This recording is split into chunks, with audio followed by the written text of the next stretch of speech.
and helping to make this event successful, even though we're just about to start. Now, we're a community that's rooted in culture, and our traditions also prescribe that we warmly welcome all of you who have gathered here today. We'll now invite our acting dean of the School of Communication Studies, under whose auspices this event has been organized, to formally welcome us as our traditions demand. Please, let's give her a round of applause as she comes.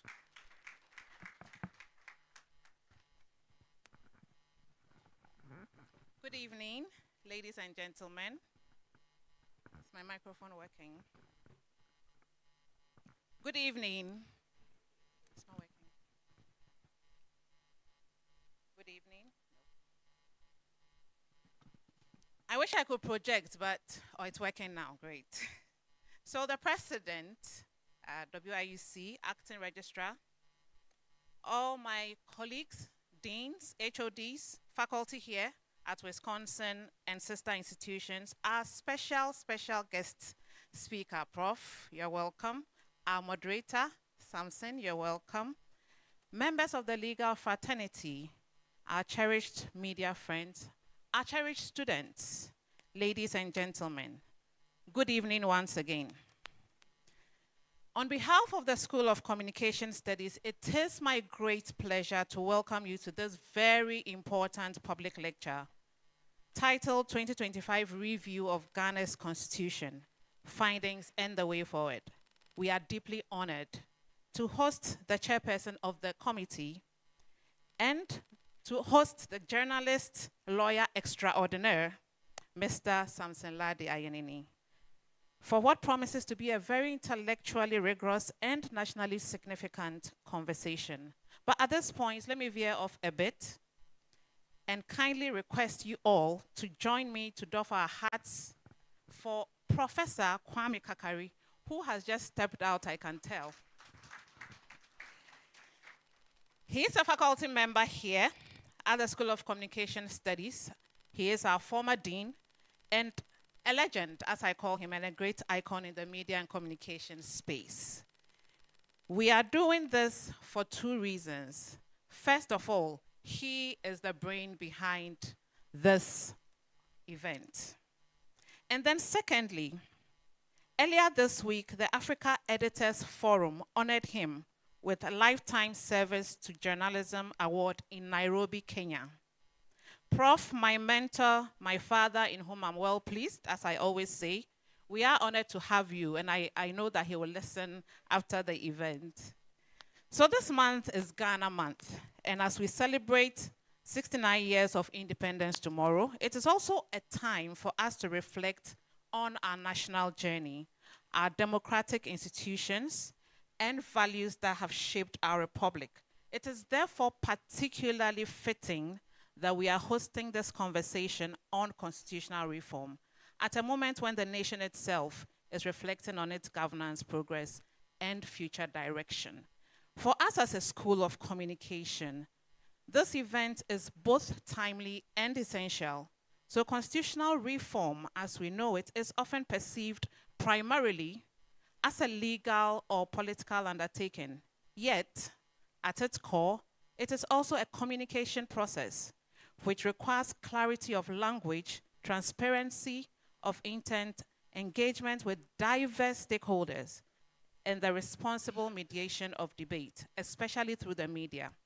So for us as educators who are training future journalists, who are training strategic communicators, media professionals, and policy advocates, we believe our students must not only report on constitutional issues, but they must also understand them and be equipped to interpret complex issues around them. This engagement is also particularly significant to our colleagues and students in the Faculty of Law, as well as the wider legal fraternity. For our law students, I trust this will be a priceless opportunity to move beyond doctrinal study and engage directly with the reasoning, tensions, and policy considerations that inform constitutional reform.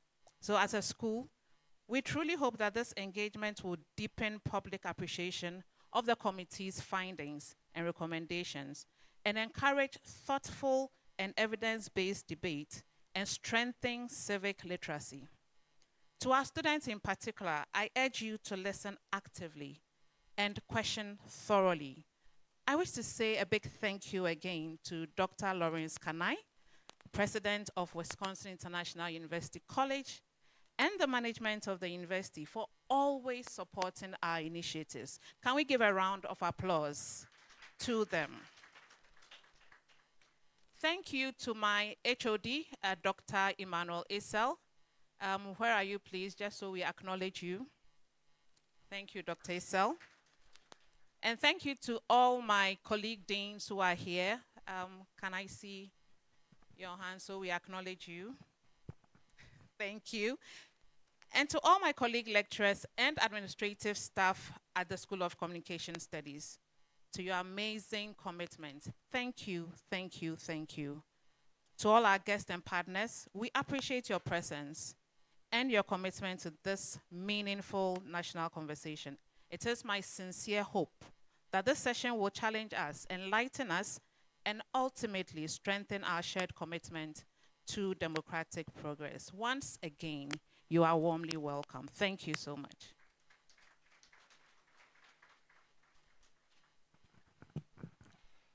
Please, another round of applause for the Dean, who has formally welcomed us. Yes, so we'll also take some remarks from the president of the institution, again with another round, and a good one, to Dr. Lawrence Kanai, who will share some few words with us.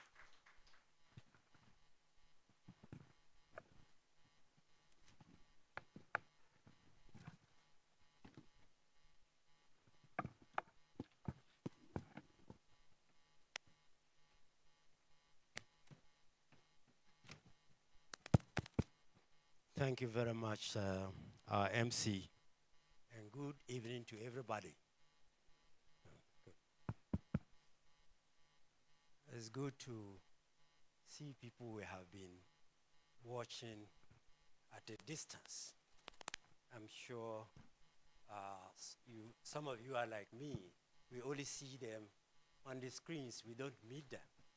And I'm sure my friend here and brother, he doesn't know that he has an uncle who has been monitoring him all the day, all the time.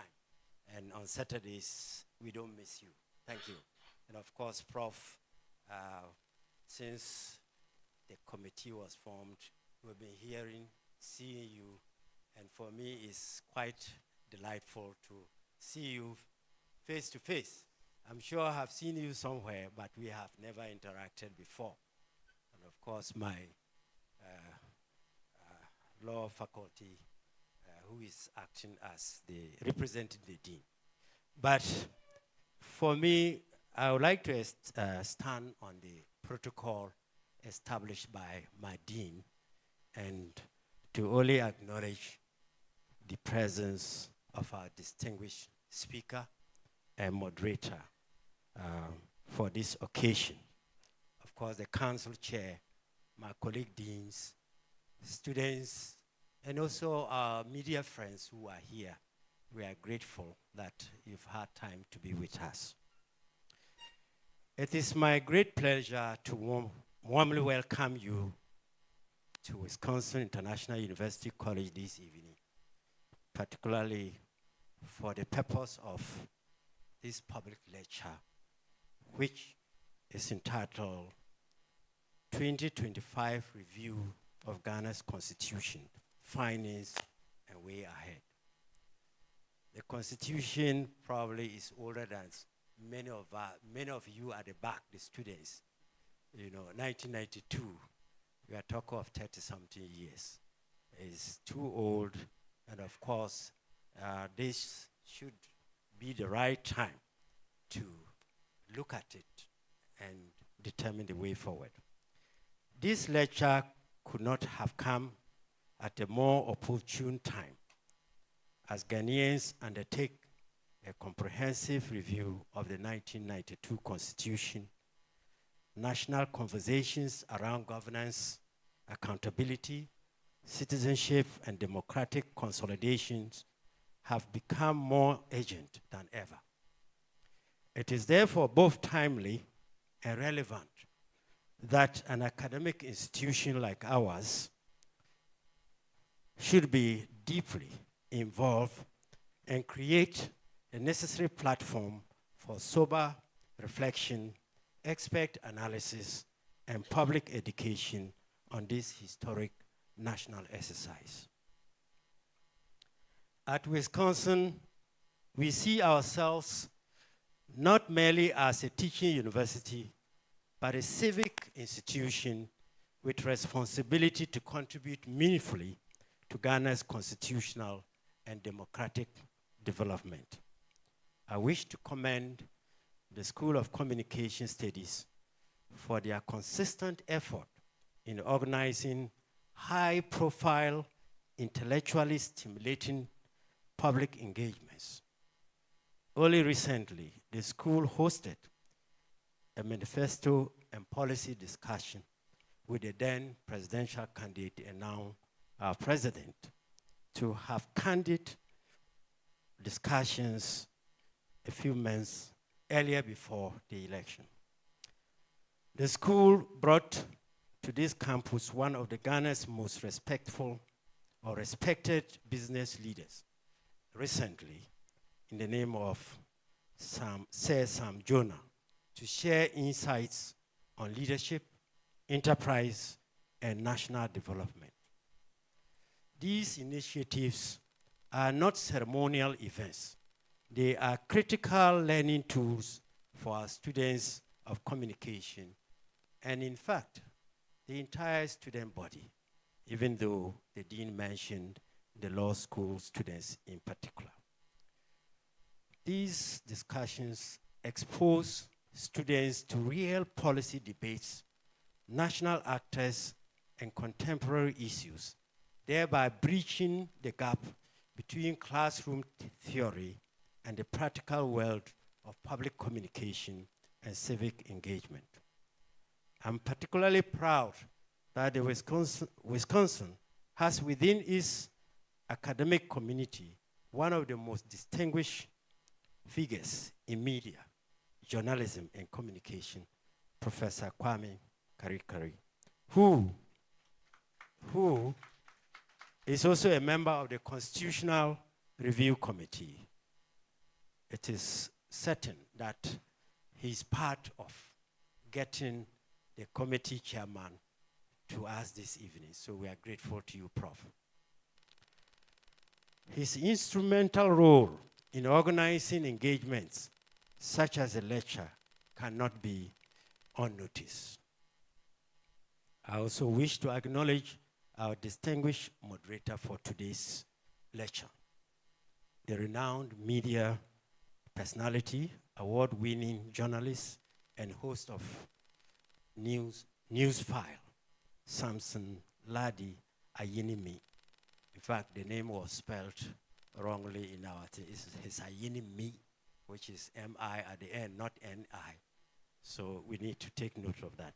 We are deeply honored to have you on our campus this evening. I'm sure many of the students would be the first time to interact with you and to see you face to face. Ladies and gentlemen, just last week, the university hosted Alfred Okansi of TV3, who hosts Ghana Tonight and Key Points. Today we are welcoming Samson Ladi Ayinimi, host of Joy TV's Newsfile. These are arguably two of the most influential current affairs and political programs in Ghana today. Their presence here within the space of 1 week is a clear demonstration of Wisconsin's commitment to exposing students to the best minds and voices shaping public discourse in the country. Our special gratitude goes to the distinguished speaker, Professor Kwame Prempeh, for whose invaluable service to Ghana and for graciously accepting our invitation to speak at Wisconsin this evening. Professor Prempeh's contribution to constitutional law and governance in Ghana is well known and widely respected.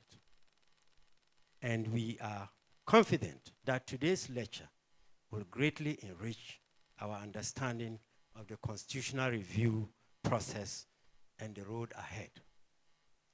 We sincerely hope that both Professor Prempeh and our moderator, Samson Ladi Ayinimi, will allow the students of Wisconsin to benefit not only from scholarly insight, but also from their rich professional experiences in law, journalism, and constitutional governance. In conclusion, let me once again commend the Dean of the School of Communication Studies, our own Professor Kari, who has been mentoring the school, the Dean, and the faculty, and the organizers for making this important event possible.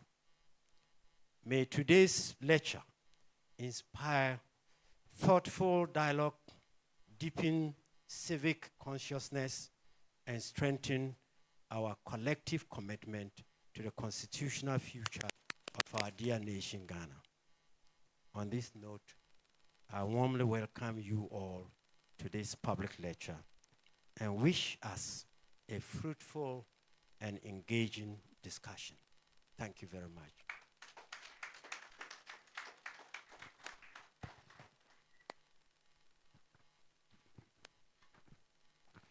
Can we please keep the applause going?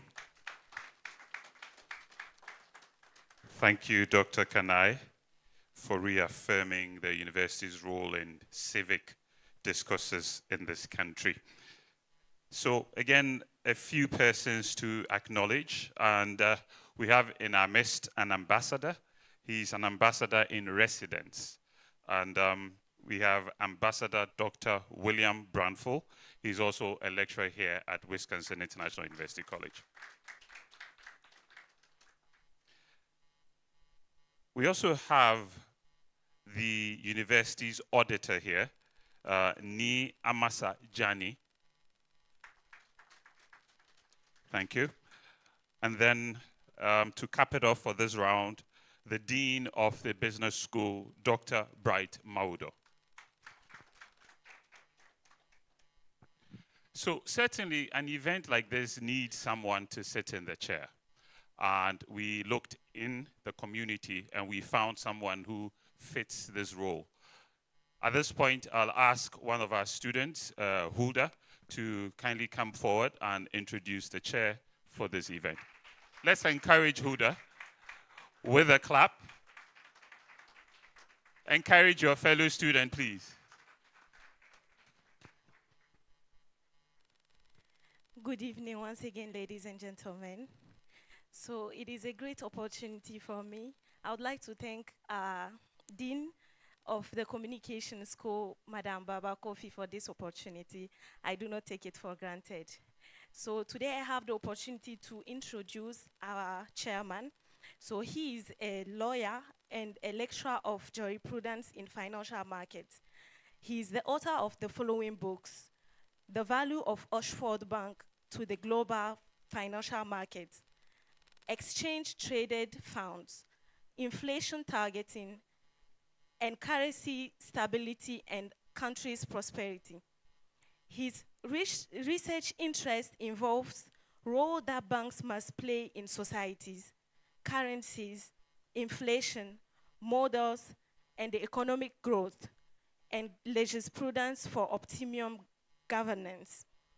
He earned his JSD, Doctor of Science of Law degree from Thomas Jefferson School of Law in San Diego in California.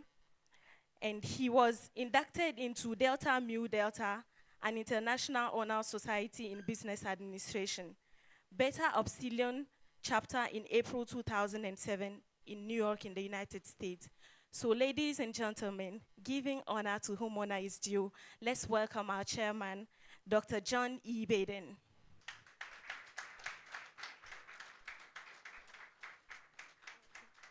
Please, let's continue clapping for him.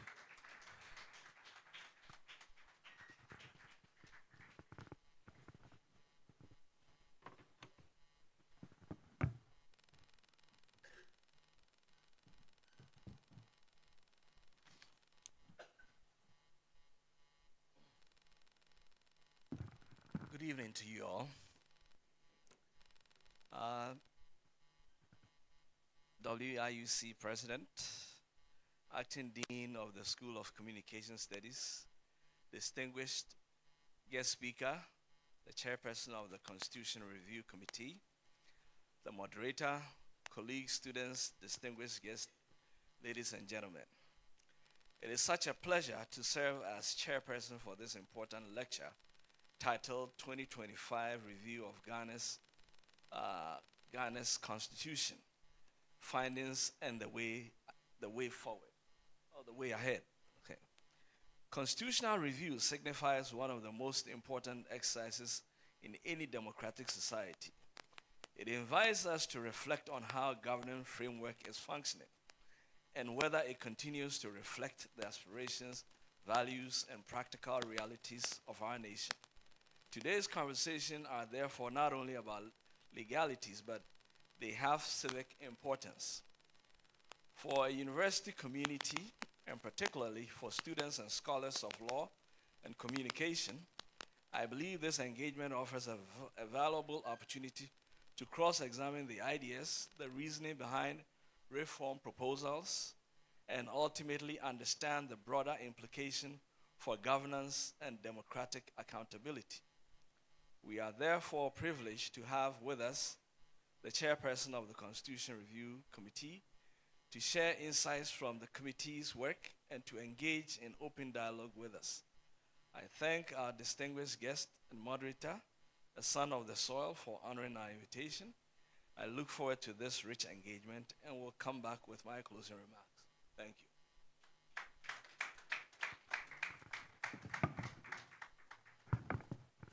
Thank you very much, Dr. Bading. And now, ladies and gentlemen, the moment we've been waiting for. I researched a bit and found out that he doesn't pronounce his first name. He only writes the alphabet, H. Just like me, I have a first name which I don't pronounce, but please permit me to tell the world that your H is Henry. Henry Kwesi Prempeh has been the executive director of the Ghana Center for Democratic Development, CDD, since 2019.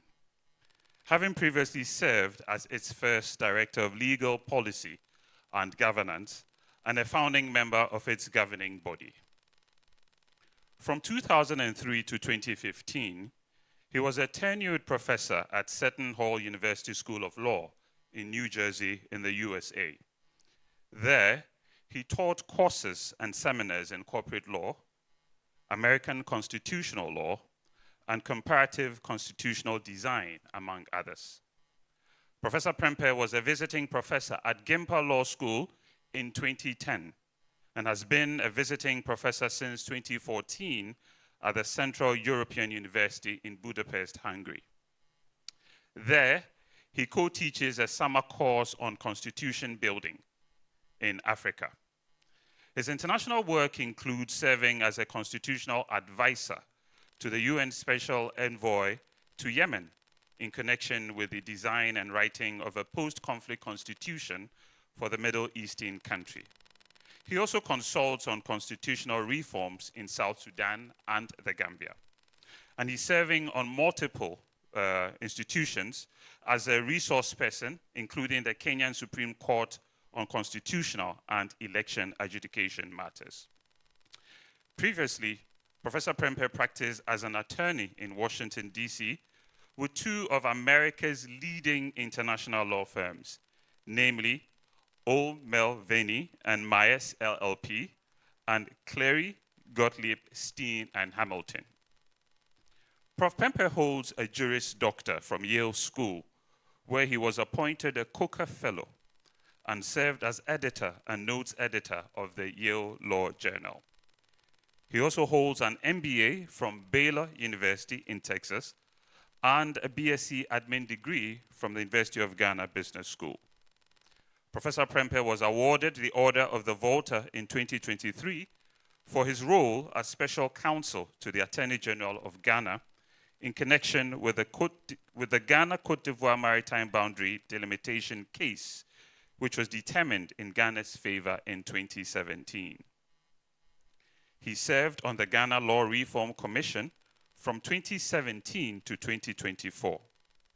In January 2025, Professor Prempeh was appointed by His Excellency, President John Dramani Mahama, as chairman of the Constitution Review Committee with a mandate to lead the 8-member team to review and propose actionable recommendations for amendments to the 1992 Constitution of Ghana.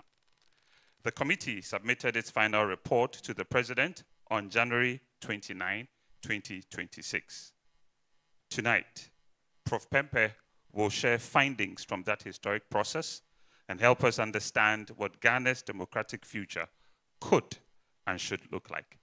Distinguished ladies and gentlemen, please, let's show our love and welcome Prof with a resounding applause.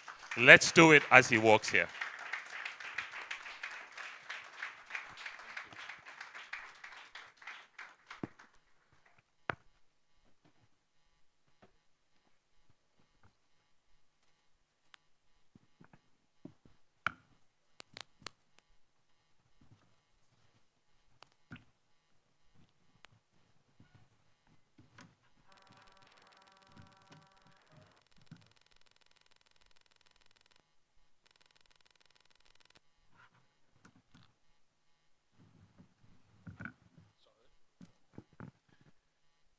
The president of the university, the chair of council,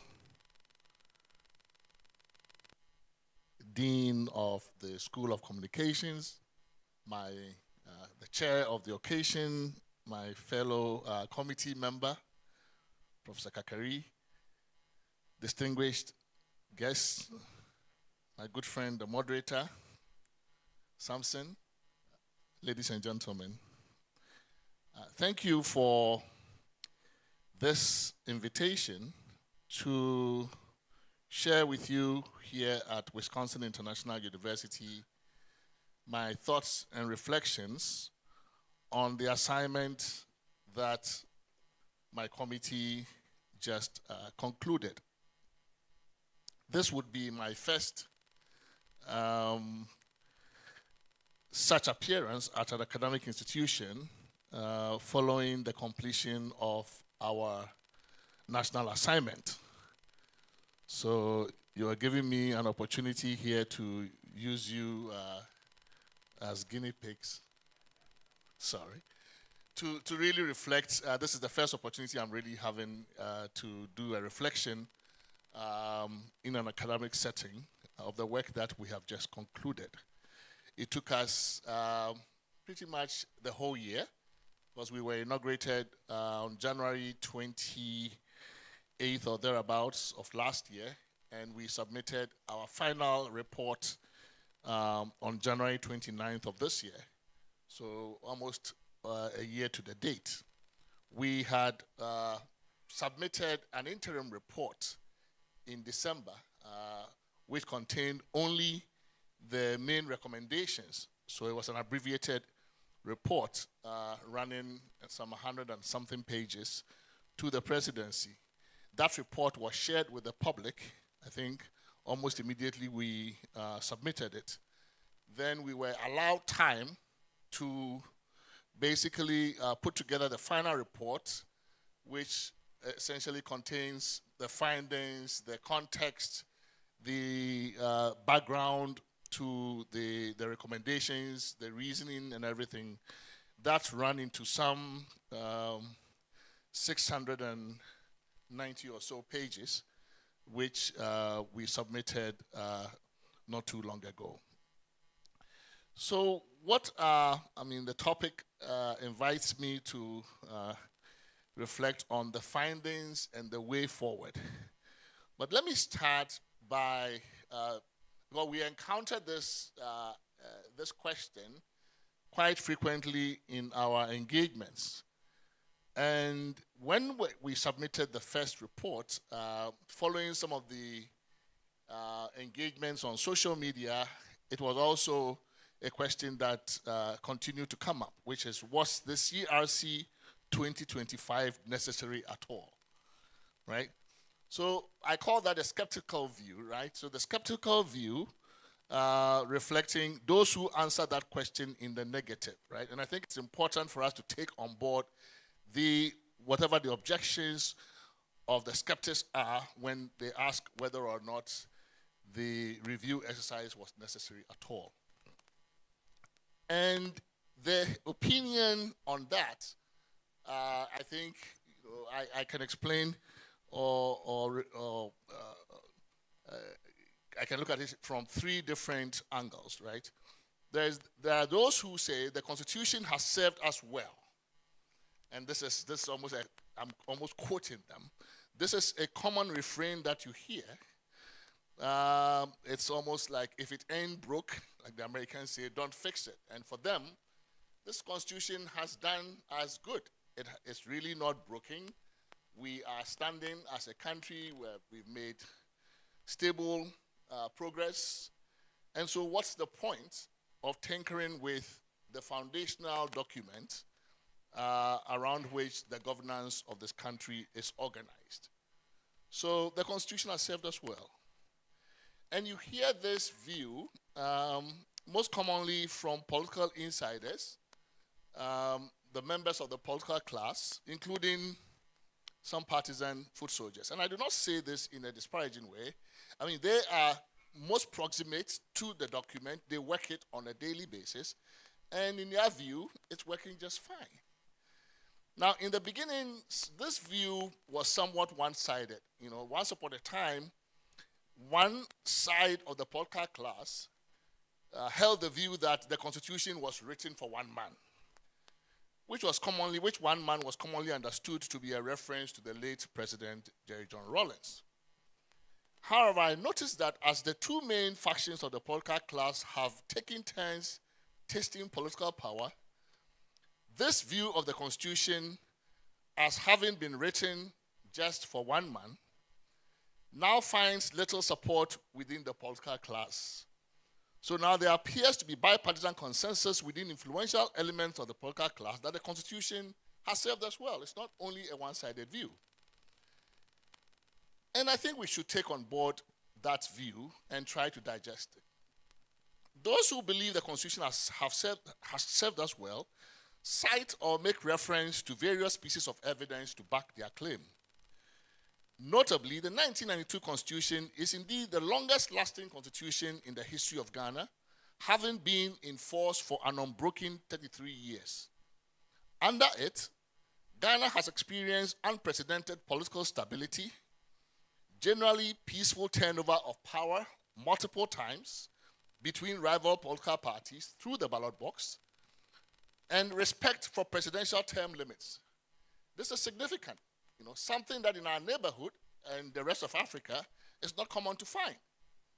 Nobody has attempted to evade presidential term limits in Ghana. No party, no president.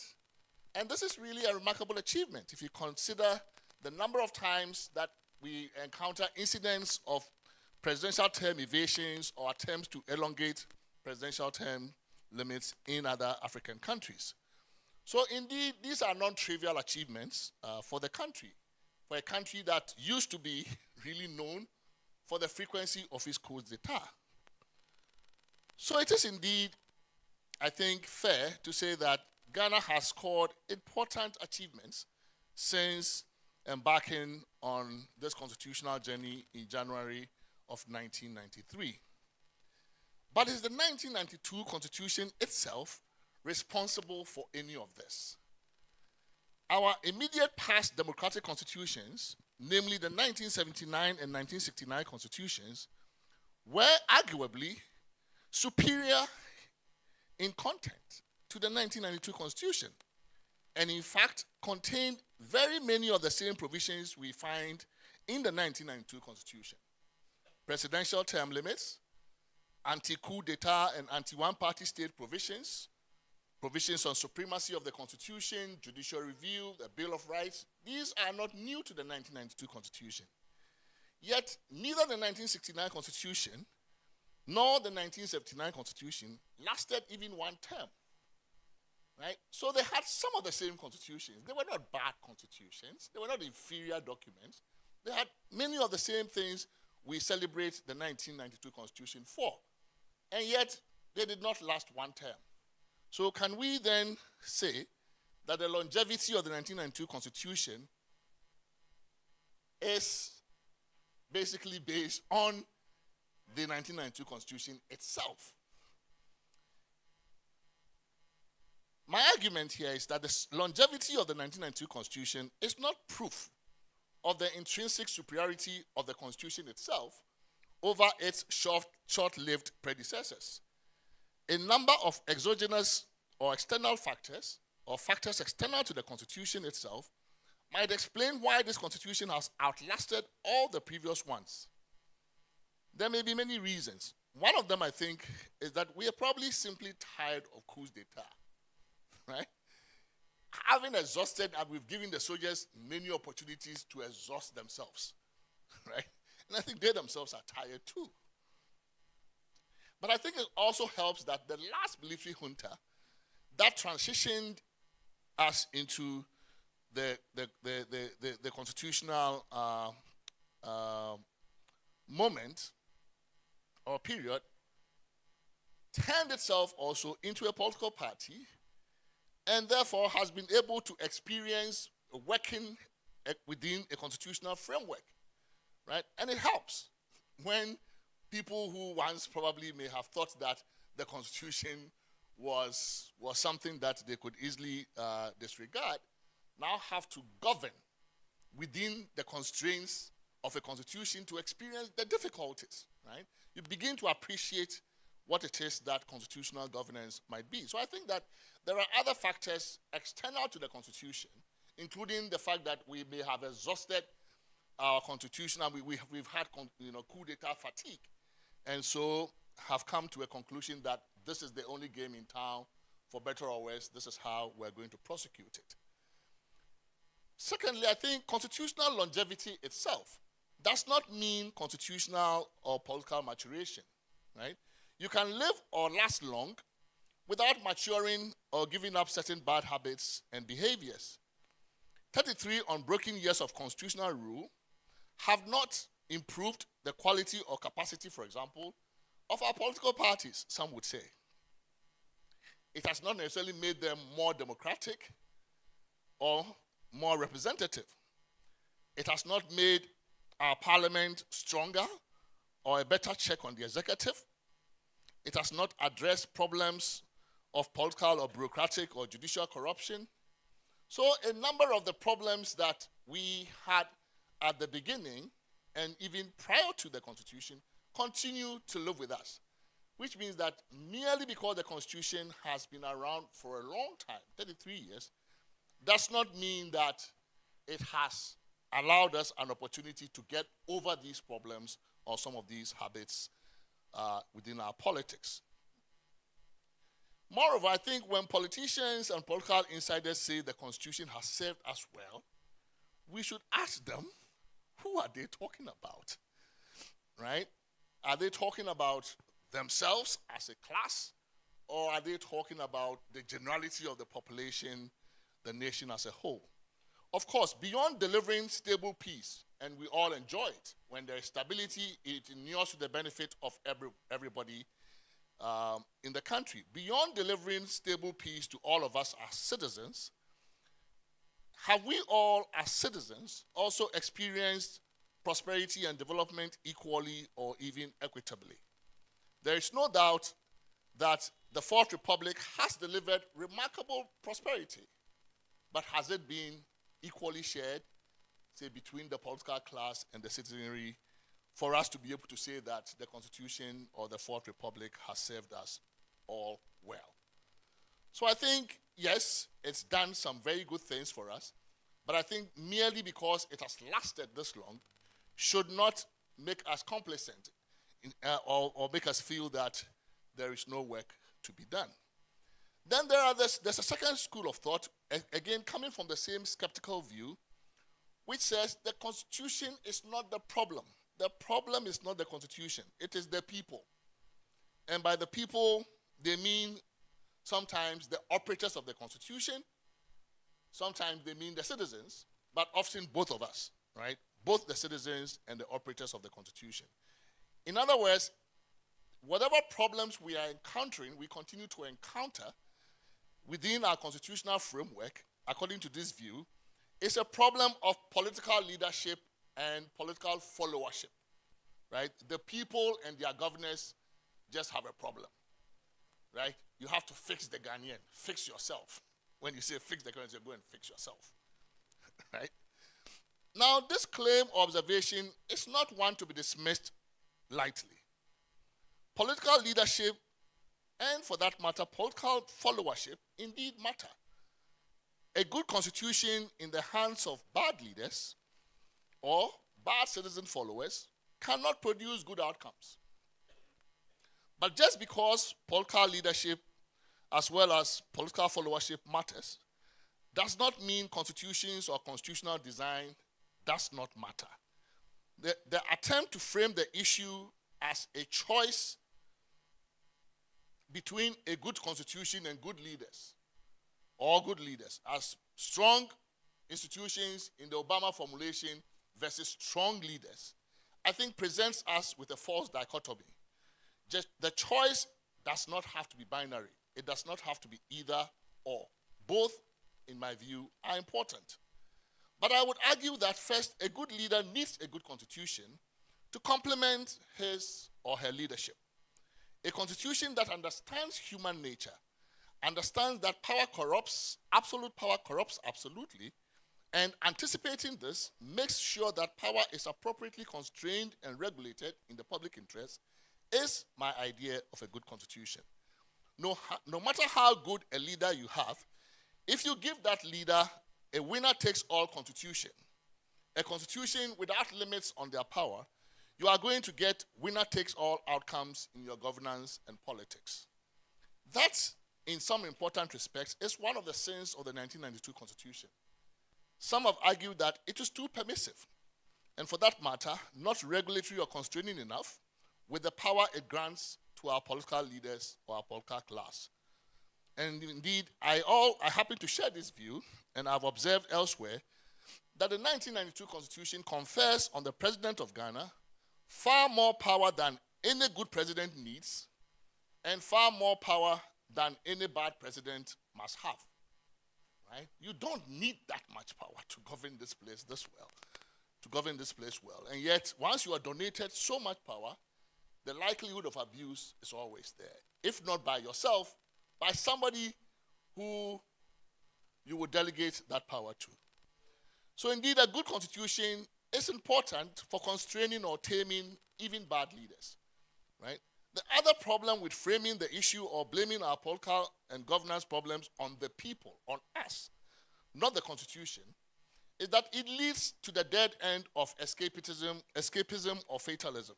It gives us an excuse to do nothing because we can't easily change the nature or caliber of the people, of the mass of the people.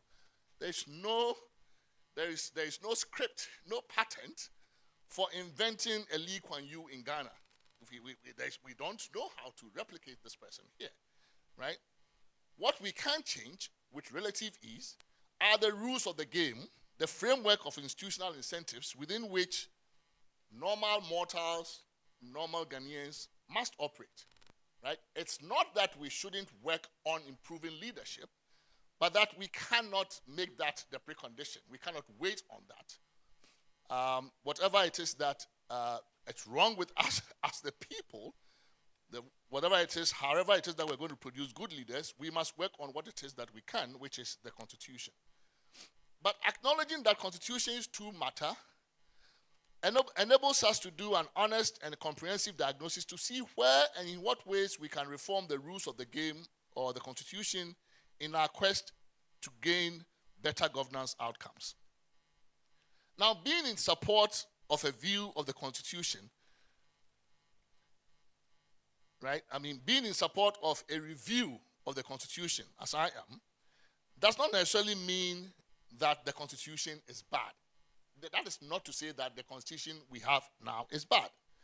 It means only that experience has revealed and taught us that certain problems in our political and national life as a country may be mitigated by making some changes to the Constitution, whether or not those problems arise from the Constitution itself or arise from elsewhere. So saying that we must have a constitutional review is not an admission that the Constitution is bad. It just means that experience over time of practicing this Constitution has taught us some lessons. Those lessons may be governance lessons, political lessons, developmental lessons, and all we're trying to do in a constitutional review is to see if, even if the problem does not arise from the Constitution, can the Constitution help us to deal with that problem? Sometimes the Constitution and the text may be the problem, right? Because we have also practiced the Constitution. Judges have made pronouncements on them. We know how this is working. This provision is working. That provision is not working. Sometimes those provisions are problematic, and we may use the review opportunity to change them. But sometimes the text is fine. The report of which was presented in 2011, almost running into 1,000 pages. And then we did a second one, a small, maybe limited one in 2023, 2024. Sorry, I have a bit of a cold. The report of the latter process was handed over to the outgoing government before they left, the outgone government before they left, and then handed over to the current government. So we've done this before. Why do we need another CRC? And as with the other skeptical views, I think this too is a fair and legitimate question. Why did the 2011 report, for example, not see the light of day? Many believe it's political inertia. I happen to believe that there were other factors at play. Just look at the timing of it. Right? 2011, when they replayed, right? You need cross-party or bipartisan consensus to do constitutional review successfully, to implement constitution. You cannot do it as a one-party project. So if at the time you are ready to implement, your rivals are not talking to you, the relationship is so damaged that political consensus is difficult to engineer between the two rival factions of the political class, it becomes really difficult to move on with the process. And then I recall that there was also litigation just around that time questioning the legality of the process. That also meant some delay in court until the judgment came down. What was the year the judgment came? 2015 or thereabouts, 14? The Asari case, one of the Asari cases, right? So there were a number of intervening factors, and I think the last one also was a technical constraint with how to process the report for implementation, which is that the report had come up with lots of recommendations for reform, for amendment.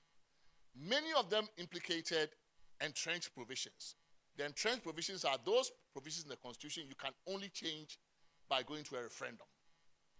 Now, if you are proposing to change 20, 30, 40 provisions that are entrenched, how exactly are you going to process them through a referendum? Because you cannot ask Ghanaians one simple question and say, do you say yes or no to these 20 proposals? Because they are unrelated. So you must basically single them out. And how many referenda can you actually go through? And the cost of the referendum itself, you have to consider, right? At least 40% of the population must participate in that referendum in terms of turnout, and they must approve it by 75%. That's what the Constitution says. So once you have a long list of entrenched provisions recommended for change, there is a huge technical constraint you have to overcome. And that was also one difficulty the 2011 Constitution faced. So I think in defense of of either the authors of the Constitution or the expected implementers, I would say that it wasn't entirely their fault, right? There was just a certain constellation of circumstances at the time that made it difficult to take that Constitution forward. So then the question then is, okay, now that all of those problems may not be there, why don't you just go and dust off the 2011 report and implement it, right? Now the time is, maybe you can do it now. And why do you have to worry Professor Kwame Kakari and, bring him and Kwesi Prempeh and all these people onto a committee again to do this?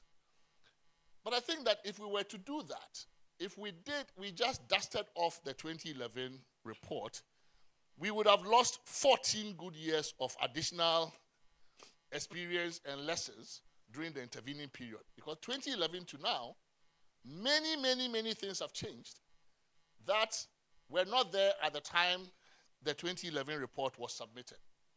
And these are developments of constitutional significance. Let me just run through a few of them. I already mentioned that at the time the committee report was submitted, December 2011 was submitted to the late President John Atta Mills. He subsequently passed on in 2012.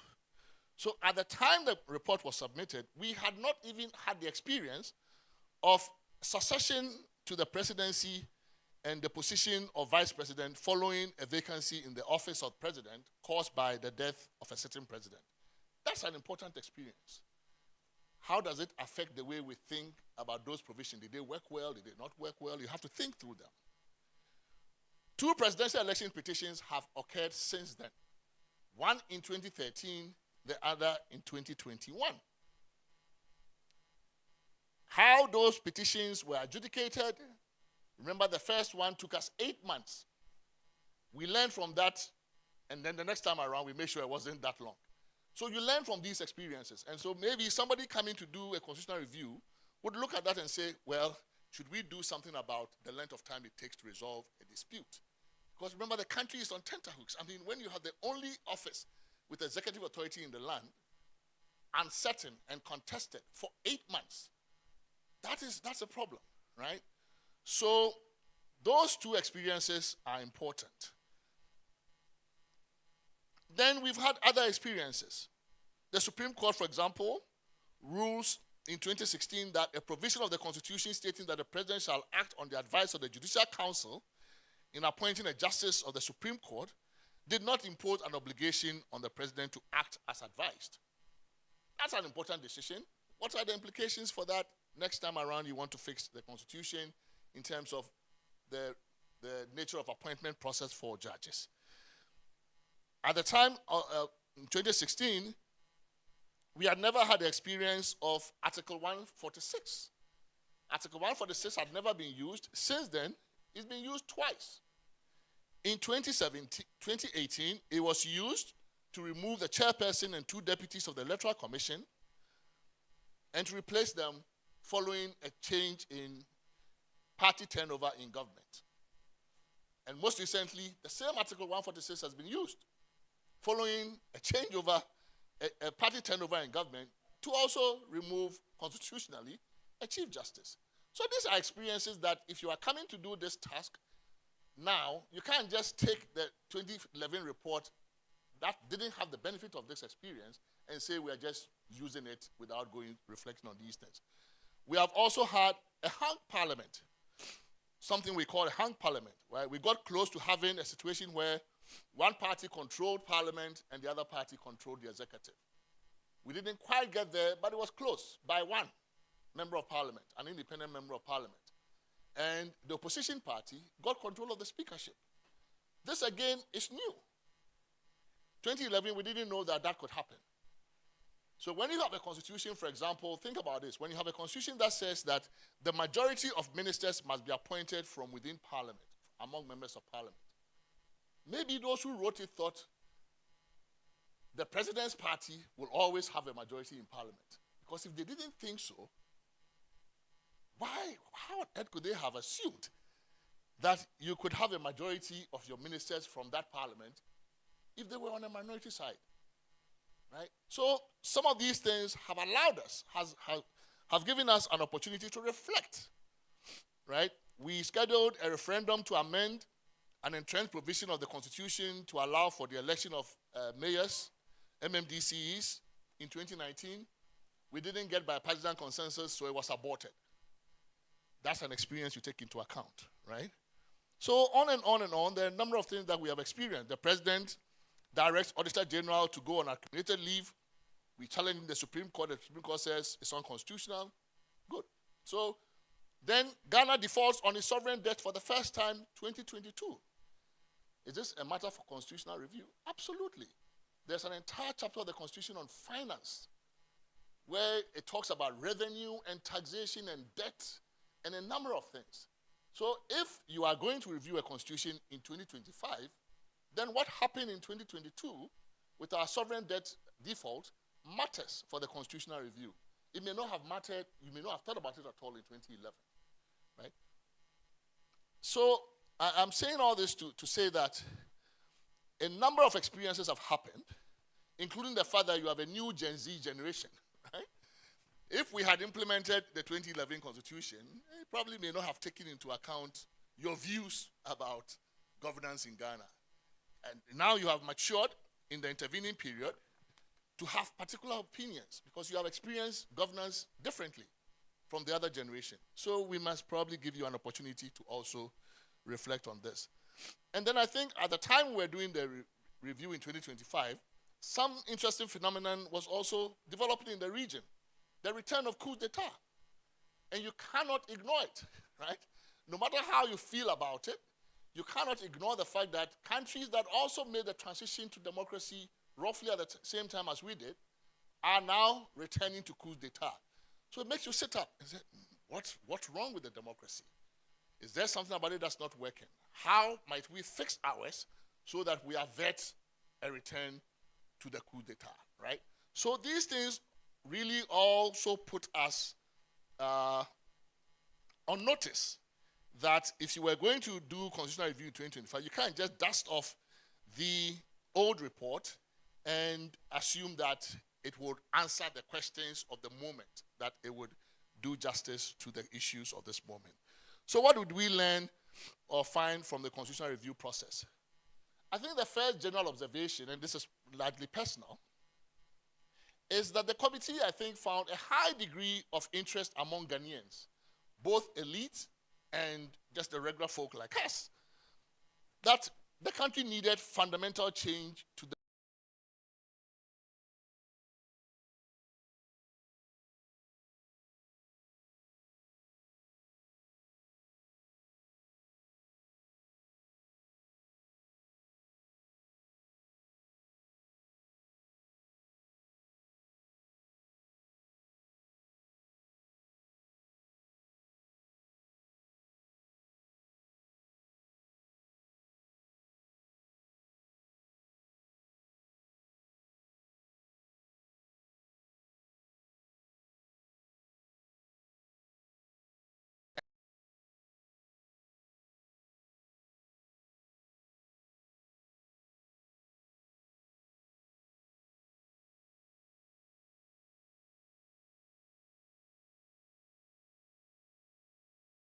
very closely.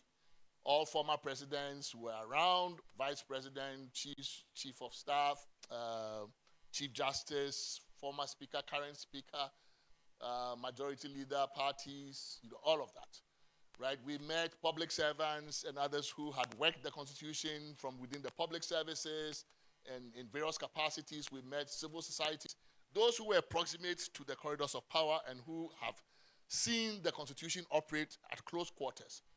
And I think we could say that uniformly, the sense was that Ghana was ripe for constitutional review, that we needed a different kind of governance.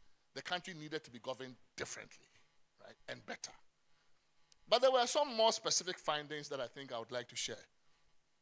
One is that from our experience, I think Ghanaians want more than a change in the parties and leaders that govern us. Ghanaians want a change in the quality and the outcomes of governance. We like democratic elections and all, but we are dissatisfied with governance and developmental outcomes. And I think this is a very crucial point, right? The fact that changing leaders and parties does not appear to lead to substantive and sustainable change in the material conditions of the people is an important finding of this exercise. People voice frustration with the fact that they go through this ritual of elections enthusiastically every 4 years, and then they don't see much change in the material conditions of the people themselves. They may see visible change in the material conditions and fortunes of the political classes, many people said so, but not in theirs, right? And this is consistent with a recurring finding from Afrobarometer surveys in Ghana, which is that Ghanaians like democracy, they like the freedom of speech, they like to call radio, they like the fact that we have free media, they like to go and queue to elect leaders, and they prefer democracy to all the other authoritarian alternatives. When we do Afrobarometer, which CDD does in Ghana, we ask them these questions. Year in, year out, consistently Ghanaians strongly like democracy. But what we have also found is that Ghanaians are dissatisfied with democracy and with its outcomes. So Afrobarometer has coined this phrase, and this is not a Ghana-specific finding. It's a finding across many African countries that have gone democratic. That citizens like democracy, but they are expressing dissatisfaction with democracy. So Afrobarometer calls them that Africans are dissatisfied Democrats, and Ghanaians are included in that class. So what we observed was that Ghanaians do not want a choiceless democracy, right? Where changing the faces and parties in power brings little change in social, economic, or political development and material prosperity for the people. Ghanaians want change that solves perennial problems like galamsey, like doomsor, like lack of public transportation, like sanitation problem, like joblessness, corruption, not just manage them for the next 4 or 8 years. That's the kind of sentiment that we were picking up. A second related finding is that Ghanaians expressed opinion that they are tired of this winner-take-all system of politics. A system where the party whose candidate wins control of the presidency essentially gets to capture the state and corner and control all the job opportunities, contracts, scholarships, other public opportunities for the benefit of its party members and those connected to them. Essentially, we've gotten to a situation where our multi-party democracy is essentially one-party state in 8-year rotations, right? Whichever party wins power governs the country solo to the exclusion of the other for the next 4 or 8 years. So it's almost like you are running a one-party state, except that you change the party every 8 years. And Ghanaians expressed deep frustration with that kind of system. A third finding is that Ghanaians want better or more effective political representation and participation beyond just voting in elections once every 4 years. And they want this at both the national and the local levels. At the local level, Ghanaians expressed a preference to see a more responsive and accountable local government, including notably an opportunity to elect their own MCEs or DCEs, although they remain divided or ambivalent as to whether to do so on partisan or non-partisan lines. At the national level, citizens feel that MPs do not engage them or their constituency level problems enough or frequently enough in the period in between elections. Many Ghanaians feel shut out of the legislative process, with several pieces of legislation passed routinely on the blind side of citizens and interested stakeholders. Oftentimes you get up and you say, oh, Parliament just passed a law on Okada. Nobody knows what the law on Okada says. But this Okada affects us intimately every day. Affects us as pedestrians, affects us as road users, affects us as consumers.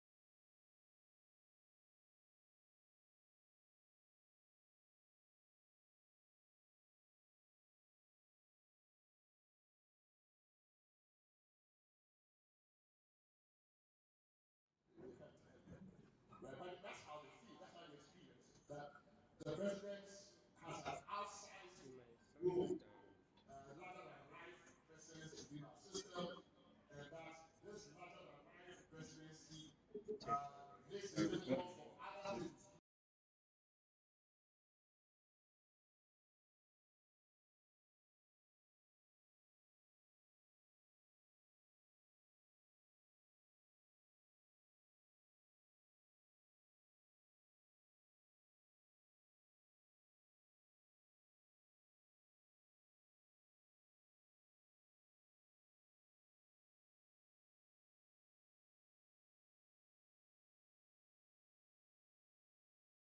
It goes to this sentiment that was expressed by, including by a number of elite stakeholders, that Ghana needs to get more from our natural resource endowment. That the country and its people are not benefiting from our natural resource endowment. And that was a recurring theme in our engagements.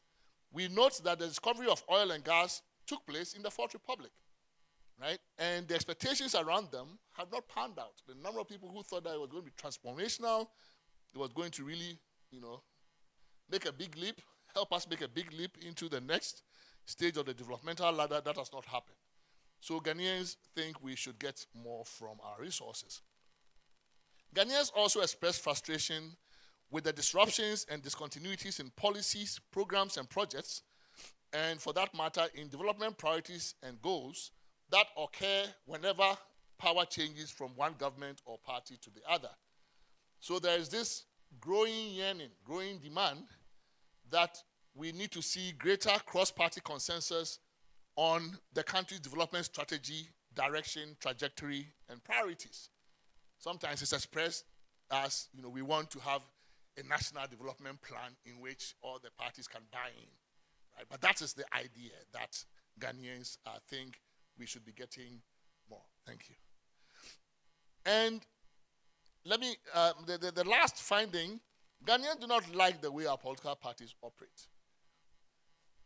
They don't like the high cost of politics, of political financing, the amount of money that goes into our politics. They find it exclusionary. It discriminates against the youth, against regular middle-class people who don't have loads of money. It discriminates against women.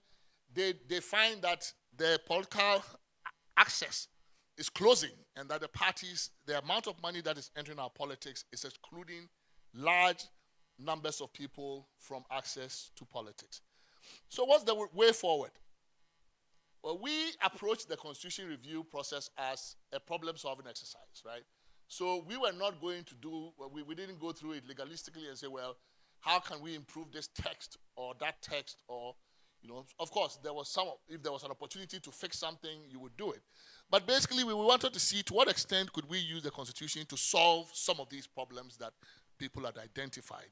So we broke down the Constitution roughly into two, right? Our understanding of the Constitution is that this is what sets the rules of the game, right, of politics and governance. It's one way of describing the Constitution is it sets the rules of the game. Every game that you play must have rules. To govern a country, to have a state, you have to have rules about how you distribute power, who gets power, who doesn't get it, how you use power, how you do all of those things. The Constitution is that kind of document. It sets the rules of the game. But there are two different kinds of rules, right? The first for any game is rules of entry and exit, right? So whether it's football or basketball or whatever, you have to have rules about who qualifies to participate in the game, how they qualify, and when they leave the game, when they must leave the game, when time is up for you to leave, and when you change those things, right? So those are the rules of entry and exit. Then once you have gotten onto the game and sat at the table to play the game, there are the rules of play. How do you play the game itself once you have been qualified to get onto the table, right? So whether it's Owari or dummy or whatever, once you are at the table, how do you play it? And our finding was that we have done generally quite well with rules of entry and exit, right? Which is really more or less saying that the democracy part of the game, the competition, the political competition part, the term limits, the elections, we've done fairly well as a country given our past and given our aspirations. We've not done poorly.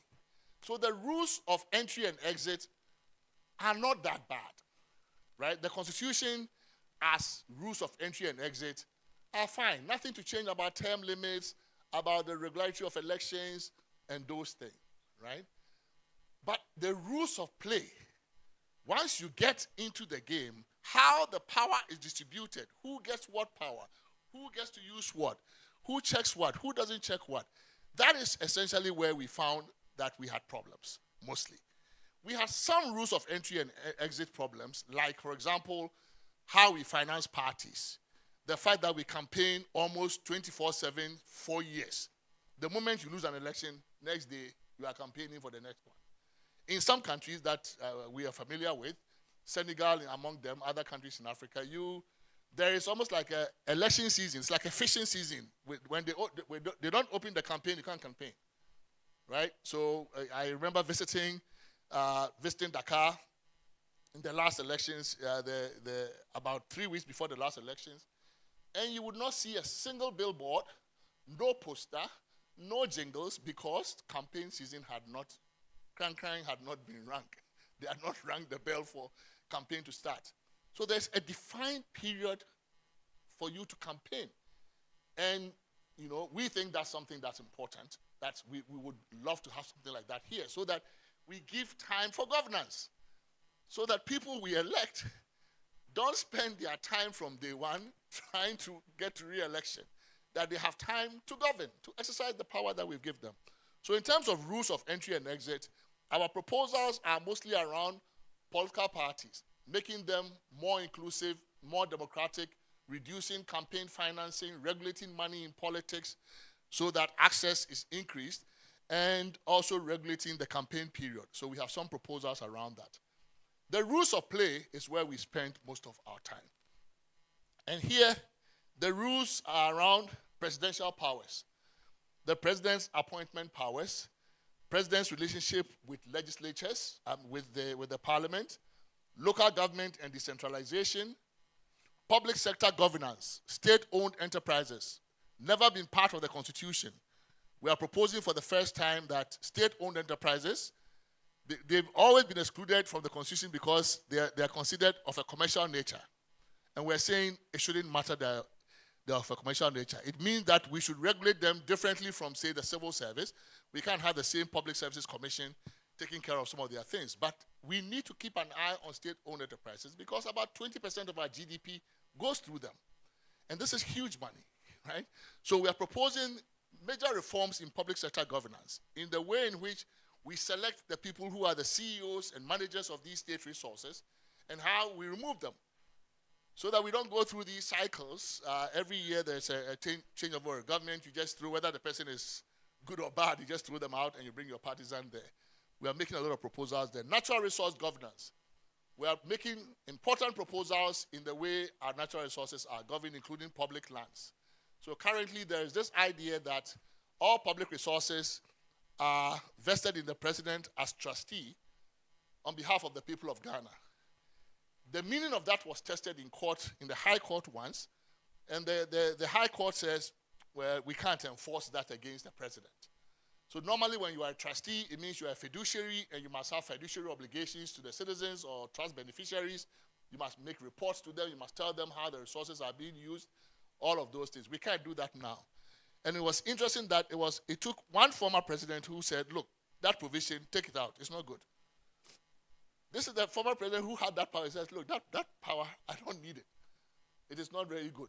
Take that provision there. So we looked at other countries that didn't have a constitution, that same provision, and we found it's not a big deal. You can vest it in the people of Ghana and then nominate a body you can hold accountable, like Minerals Commission or Lands Commission or Natural Resource Commission.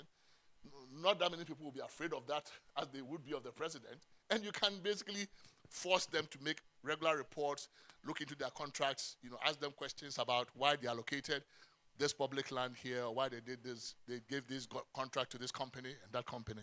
And also, we are also advocating that local communities, and this is thinking about Galamsey, right? That there's a proposal that local communities must be brought into the process of approving concessions, right? So the idea of just awarding a concession in Accra to a mining company. The company comes to the community and just says, just goes to visit the chief as a courtesy and says, I have a concession to mine this thing.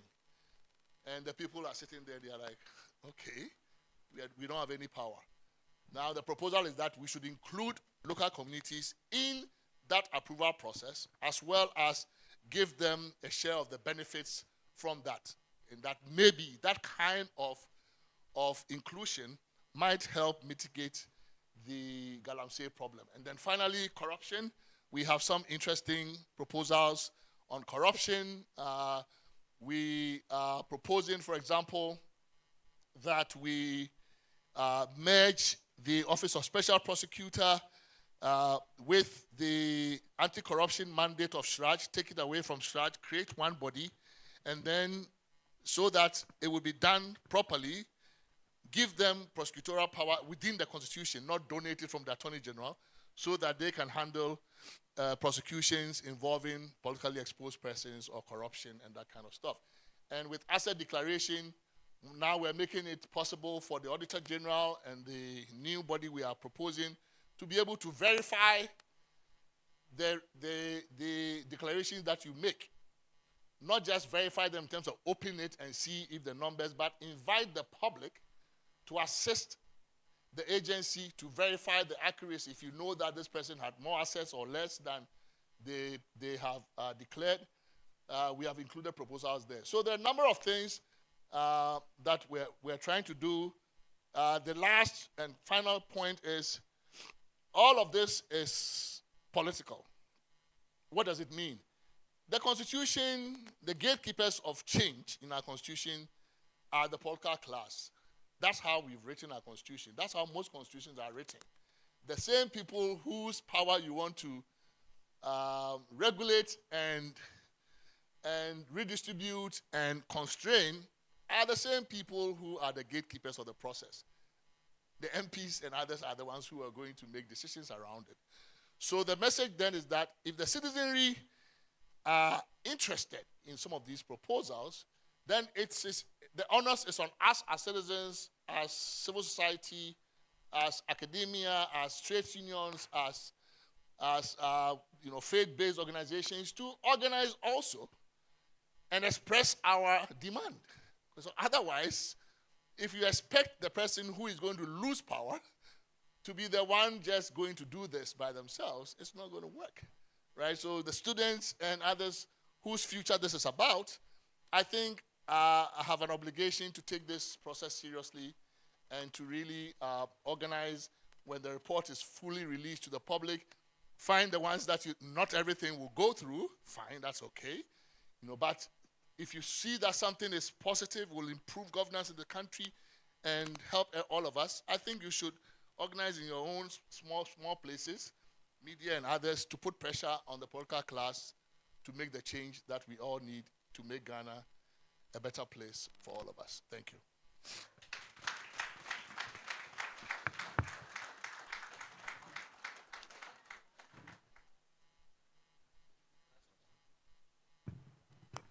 Please, one more time, let's give it up for Prof. He's had to condense 600 pages of text into just about 30 minutes public lecture. Most of you were so quiet listening, I'm sure you would have wanted him to keep talking.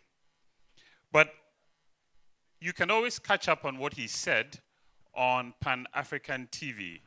We're live on air and on station's YouTube channel. And for my students, I told you there's an assignment. So I'm directing you to the YouTube channel. I was just sitting there fixing some questions in my head for your exams. That's where they are poised, so please go there and check. Great. At this point, we'll go on and have our conversation. And to lead this, we have invited one of Ghana's most respected voices in public affairs. He's a lawyer, a broadcaster, and he's a passionate advocate for informed public discourse. Now, he's a founding partner of A Partners at Law and previously practiced with the Osu-based firm Gazy, Zuenes, Hughes & Co. He holds an LLM with a practice focus on international, commercial, and investment arbitration. Beyond the courtroom, he's widely known as a media practitioner, trainer, and consultant who has contributed to national conversations on governance, accountability, and the rule of law. He has consulted for and delivered special papers for several professional international institutions, including UNESCO, the Judicial Service of Ghana, Graphic Communications Group Limited, the Ghana Integrity Initiative, the Ghana Anti-Corruption Coalition, and CDD Ghana CODEO. He has also collaborated with institutions such as the NCCE and CDD Ghana in promoting good governance, and was a strong advocate in the campaign that led to the passage of Ghana's right to information law. In public service, he has served on boards and committees of University of Education, Winneba, and the University of Ghana, including the Law School and the Ghana School of Languages. He also chaired the GFA Normalization Committee's disciplinary committee that helped restore integrity to Ghana football following the investigative expose by Anas Aremiao Anas. Internationally, he was one of only 2 Africans appointed to the board of the International Lawyers Assisting Workers Network under the auspices of the Solidarity Center, working with the International Trade Union Confederation and the European Trade Union Confederation. He's also a fellow of the Aspen Institute's Africa Leadership Initiative, West Africa, and has been invited as a guest lecturer both locally and internationally, including at the University of Ghana, GIMPA, UPSA, and Smith College in Massachusetts. Ladies and gentlemen, please join me in welcoming Samson Ladi Ayenene, our moderator.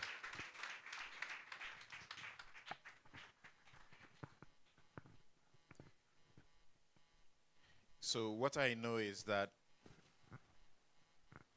if you gave Prof 6 hours, 8 hours, he could speak to every aspect of the report without flipping it and without feeling tired. Because most of the things there are things that Prof has internalized himself. So what we are going to do next is that he's actually covered a greater part of it, even though in the broad strokes. So we'll spend the next about 20 minutes.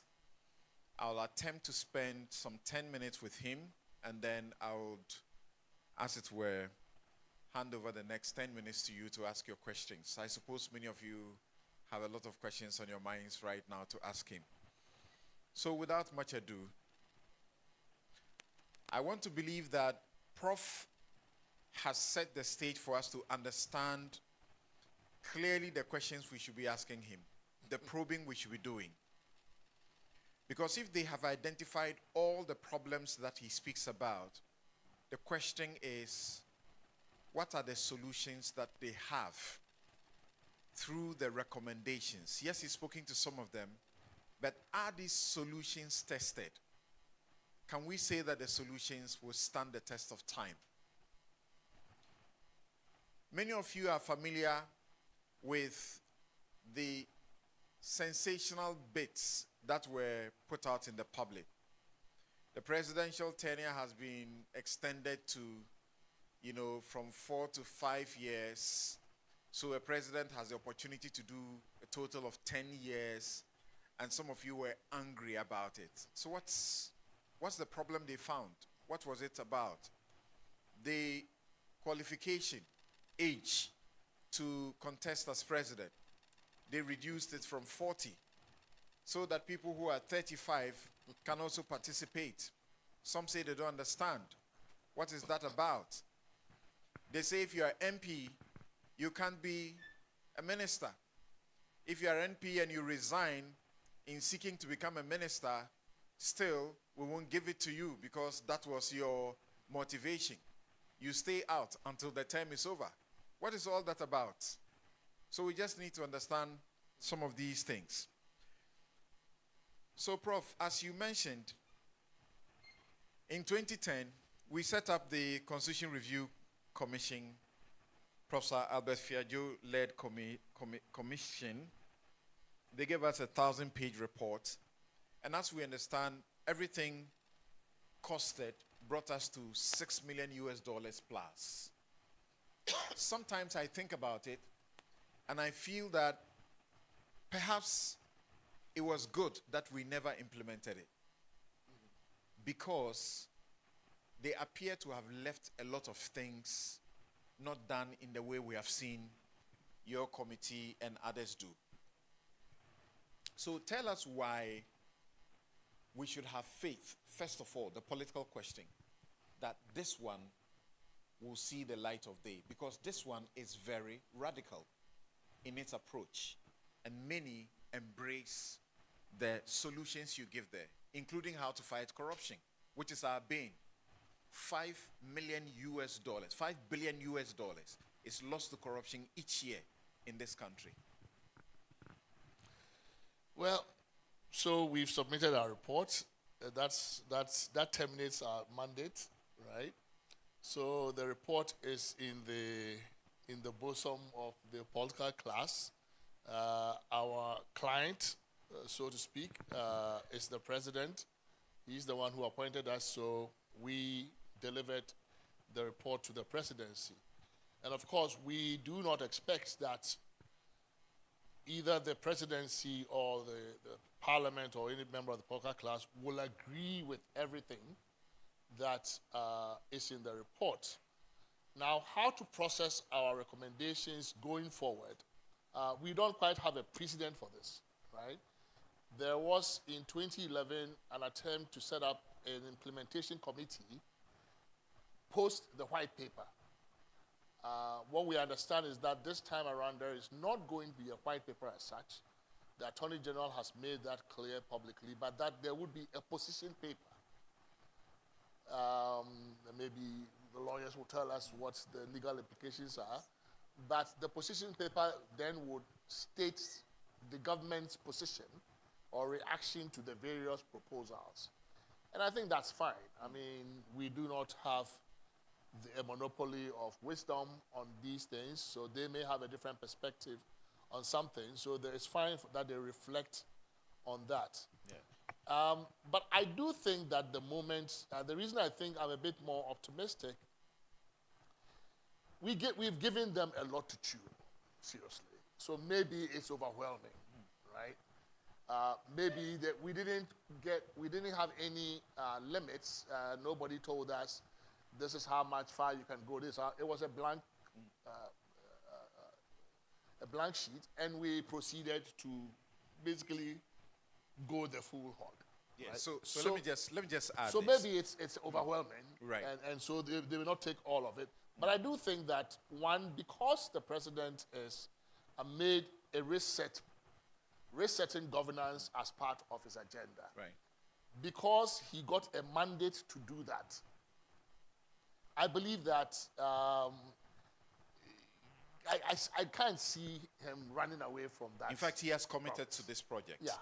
And you had mentioned that the CRC's work came in 2011, and then we're going into elections. Of course, we recall how the minority in parliament then was deliberate and unashamed in getting public to say how they botched it, because that it was not the right time. Yeah. Then Professor Kwaku Asare also went to the court until October 14, 2015. Then the Supreme Court made a decision to clear the way, which also took us to another election year. All these problems do not exist. These setbacks do not exist. That's right. So what will you say about the opportunity now? I think the opportunity is, I mean, look, the ruling party, as much as I do not think that we should do a constitutional amendment or change process as a one-party project, right? There is at least, if you wanted to amend only the non-entrenched clauses, and many of the things that we have actually proposed, the reform of public sector governance, of local government, of political parties, many of them can be done without a referendum. So even if the government or the political class was referendum shy, didn't want to do a referendum before the next general election because it can be read many different ways, they still have plenty to play with on the non-entrenched side. And I wouldn't say they have the numbers necessarily, because there is a certain provision in the Constitution that says that for constitutional amendment purposes, voting in Parliament is by secret vote. So even if you have 2/3, you can't deliver. I mean, the president cannot just rely on NDC votes to push this process through. So you do need to reach out to the other side and make sure that there's cross-party consensus around these issues. So I mean, my only prayer really is the point you made, that if the politics of this town remains the way it is, where we polarize every issue, and even if it's good for the nation, you say, well, if I support you, it would mean that the credit goes to Mahama or this one, so I'm not. Then we can block it. Right.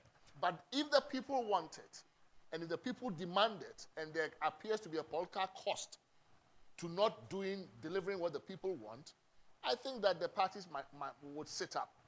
And I've also had conversations with politicians on both sides of the aisle. We met them in Parliament, the Minority Caucus. I don't see that they are seeing this as a partisan project. Now, I don't know if things will change, but from every interaction we had with them, it was clear that they saw this as a national project, right, and that they would want to do something about it. Prof, it has also been suggested that perhaps a new constitution approach may be an easier route to go, because you acknowledge that when the white paper was issued on Professor Fiajo's work, even though it cherry-picked, we understood that over 80% of the report recommendations were accepted. Yeah. There were over 40 entrenched provisions. There were over 70 non-entrenched provisions. And you knew the problem, that we could not go to a referendum for the entrenched provisions with 40 different questions to be answered. And for the non-entrenched provisions, you have over 70, things to deal with. How are you going to be able to do that? If you're going to do a referendum by each election year, you need how many years? 40 plus years to have achieved that. So there is one proposal that we have made which is quite novel. When you look at our constitutional history, we have used every new constitution to reflect on the lessons of the past, starting with 69. So 69 was basically a reaction to some of the excesses of the Nkrumah years. So when you look at 69, one of the ways in which we were trying to inoculate ourselves against the excesses of that period was to over-entrench certain things. So in 69, there were certain provisions you could not change at all, whether or not referendum, none, right? So there were a few provisions in the Constitution that the framers of the 69 Constitution made such that they could not be changed, not be amended at all, because the thinking was that they were protecting certain things that were sacrosanct.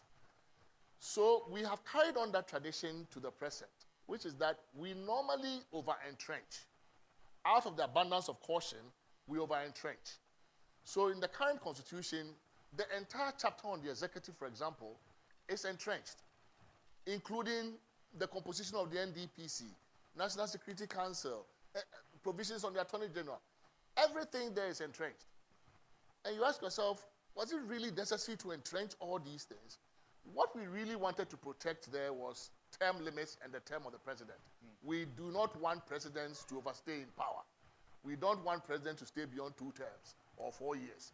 So we decided as a committee that, look, let us go through the Constitution. Let us look at what currently is entrenched, and ask ourselves, is it really necessary to entrench this? If we conclude, based on certain parameters that we applied, that particular provision was not so fundamental it was not protecting a pillar of our democracy, then we put it aside and created a new category we call semi-entrenched. An entrenched provision, essentially, as I described, would require that to change it, you have to go to a referendum, 40% voter turnout. Of that turnout, 75% must vote to approve. And we said, okay, let's keep the 75% approval, because that protects minority interests, essentially, so that no one party can just go and change anything. But then let's change the forum For those things that we don't think are absolutely necessary to be entrenched, let's change the forum to Parliament. So that now we would have, instead of say 100 entrenched provisions, we would have say 15 or just 20. Term limits, judicial, constitutional supremacy, access to high court to challenge, those things that protect very vital constitutional interests, we will do it that way. So what we've done then is that we have created a new channel. If it is accepted, the proposal is accepted, it means that we'll have one referendum where we ask Ghanaians, look, do you permit us to take these provisions that are currently entrenched, put them in a semi-entrenched category, so that next time we want to change them, we don't have to come to a referendum. Okay. And everything else, term limits, referendum. Right to vote, referendum. Right to form political parties, referendum. All those crucial pillars of democracy will remain. All right. But things like NDPC composition, or whether or not somebody must be a member of the National Security Council, those things, we don't have to go to a referendum. Right, so I'm going to the audience now, but talking about NDPC, it's part of the solution, a national development plan. It's part of the solution to one of the problems that you raised, and we all cry over it. Let's take practical. Kufuor said we needed affordable housing. He started, he didn't finish, he left some unfinished. The new government came, they didn't continue. They had to start their own. You remember STX? Yeah. Right.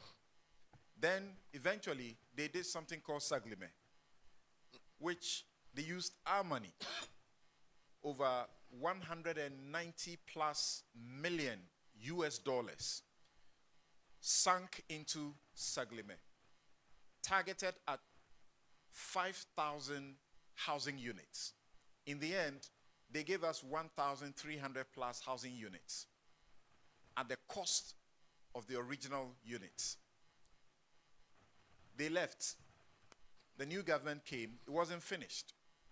It was done, but there were facilities that needed to be completed. The new government came. They left it there, only for us to be told that we needed in excess of 33 million US dollars again to complete it. As we speak, Saglime is sitting there, it's rotten. And people are just going there, breaking windows and stealing stuff away. How does the development plan you propose resolve this? Please put your hand up if you have a question. The microphone is coming to you. So we picked an important lesson from Mongolia, right? So we looked at how have countries dealt with this issue of integrating development planning into constitutional governance. And in Mongolia, there was this interesting provision in the constitution and also a practice. First, the plan must be passed as law, right? So that it has legislative, at least, it has binding effect legislatively, right? And also has bipartisan buy-in. So at the very least, apart from changing some of the composition of the commission and all of those things, the document itself, the framework plan, whether it's indicative plan or whatever, must have bipartisan consensus about the country's development agenda, priorities, timelines, milestones, where do we want to go with housing by 2050, all of those kinds of things. And once the parties generally have agreed to the general outlines, then it binds them in terms of, there is something you can hold them to.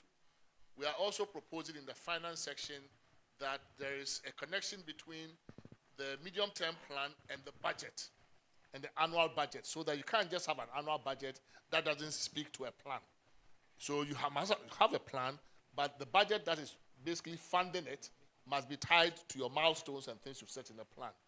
So there is a way in which it's been done so that it's mainstreamed into our governance system properly and the parties understand them. And the Directive Principles of State Policy has a provision, the opening chapter provision says it's binding on a number of issues, including parties. So we have hashed on that provision to say that if parties are bound by the Directive Principles of State Policy, then those Directive Principles of State Policy must be turned into the manifesto, right? Your manifesto must show us how you are hitting each one of these objectives, social objectives, this. And the president's SONA also, right? The president's annual State of the Nation address, instead of presenting it maybe in the form in which it is done, we should also present it in a SONA, in like the directive principle of state policy. And then when you release a budget, after the budget is approved, currently I've seen it, we've done it before with SDGs, the Sustainable Development Goals. In 2018, when we did our first budget in 2017 after the change of government to NPP, the Ministry of Finance produced a very interesting document. I'm not sure many people saw it, but they took the budget and then they aligned it with the SDGs and showed which budget item speaks to SDG 1, SDG 2. That was really brilliant, right? We could do the same thing with our development plan and the budget, so that you will show that, okay, this budget, this is what it's achieving. This is the directive principle of state policy. So that's how we are trying to integrate it.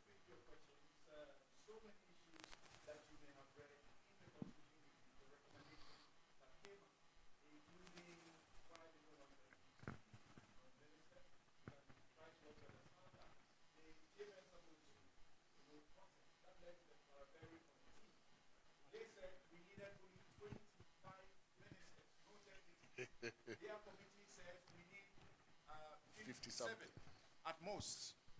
Why is that so? We need to understand that. They say there should be a popular approach to amending the Constitution.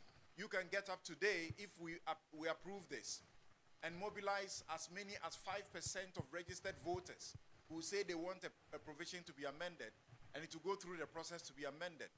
What do you say? What are your questions? Please, your name and your questions. Straight ahead. Okay, thank you very much. Prof. Aiko, please, my name is Emmanuel Tasuntudachibe. I am very happy to hear that you've proposed that we merge our anti-corruption fighting bodies. For me, I have a very straightforward question. Please, beyond the measure of these anti-corruption bodies, could you kindly share with us some specific proposals or solutions? Because over the years, we've had these anti-corruption bodies, and they've had these, some of them have had these prosecutorial powers to investigate and suggest for prosecution and all that. But beyond merging them, do we have any concrete suggestions to make them bite and actually enforce? Because in this country, the issue is about enforcement. We have all the beautiful laws, but we are still struggling because the enforcement, the element of enforcement is a problem. So beyond the measure, please. Thank you, Emmanuel. Next question. We have three of you. Thank you so much. My questions are two, relating to cost and then the committee's intentionality when it came to its national consultations. How much did it cost you in that work? Bearing in mind, we've heard of the other costs. Your name first. Pastor Tommy. How much? Yes, please. And then the second was, for instance... Your name. Pastor Tommy. Pastor Tommy. Yes, please. The second was, for example, Moses Amweni, who is well known on his stance on LGBT, has raised issues about you having a stand on it, and, for example, not involving his committee and clergy in soliciting views of nationals. So I want to find out how intentional was the committee in its national consultation efforts. Thank you. Thank you very much. The last questioner. Thank you. My name is Mumuni Believer. And then my first question is about the winner takes all findings that Prof had. My question is, how practicable is that? Because if you are to look at most or previous government that have come, and then let's say MPP comes in and then appoints someone who is of a different political party, or even, let's say, a neutral person, quote unquote, you realize that such people are not able to be given the right environment or support to give up their best. So he said one of their findings was that Ghanaians are tired of the winner take all. I wanted to find out the way out. Then we go to the chapter 6 of our constitution. That's the direct principle of state policy. Although there are still debate either of it being justiciable and what have you. But I wanted to find out, in tying it to the NDPC, their role vis-a-vis manifesto, can there be a way out so that at the end of the day, as Prof said, that even with respect to SONA, we can have all these things driving their guidance from article, or let me say chapter 6 of our constitution. Is there a constitutional way out that we can do? Thank you very much. That? So, Prof, we'll begin with Emmanuel. Sorry, You asked 2 questions. Thank you. We'll pause there. Emmanuel is asking, beyond the AEC, what else are you doing? Perhaps the extended asset declaration to include immediate family members and so on. Sure. So the corruption issue, we approached it from multiple angles. First of all, I've spoken about political party regulation and financing, right? It's almost impossible to get a handle on the corruption problem in our politics and governance without addressing the money in politics problem, right? So it's difficult administratively, for example, we have current laws about declaration of parties, declaring their income, the source of their income and all of that. It's not working, right? One of the things that we are proposing is that, look, a lot of the problem on the party financing side or campaign financing side is on the spending side, the expenditure. Cost of billboards, how much it costs to advertise on your station, jingles, all of those things. So in a country like ours, where sometimes it's difficult to regulate, to monitor the flow of money, whether money is coming from Nigeria or Equatorial Guinea for our elections, or we know it comes from all kinds of places, but we can't track them well. We are proposing that we have a regulator of parties who is looking at expenditures, because expenditures are easy to regulate. You see the billboard, you can count them. We can say, put a limit on the number of billboards that each candidate must have for any election. You can even regulate the size. Like I said, you go to some countries when election is coming, you don't see these mega billboards. No, you don't see anything like that.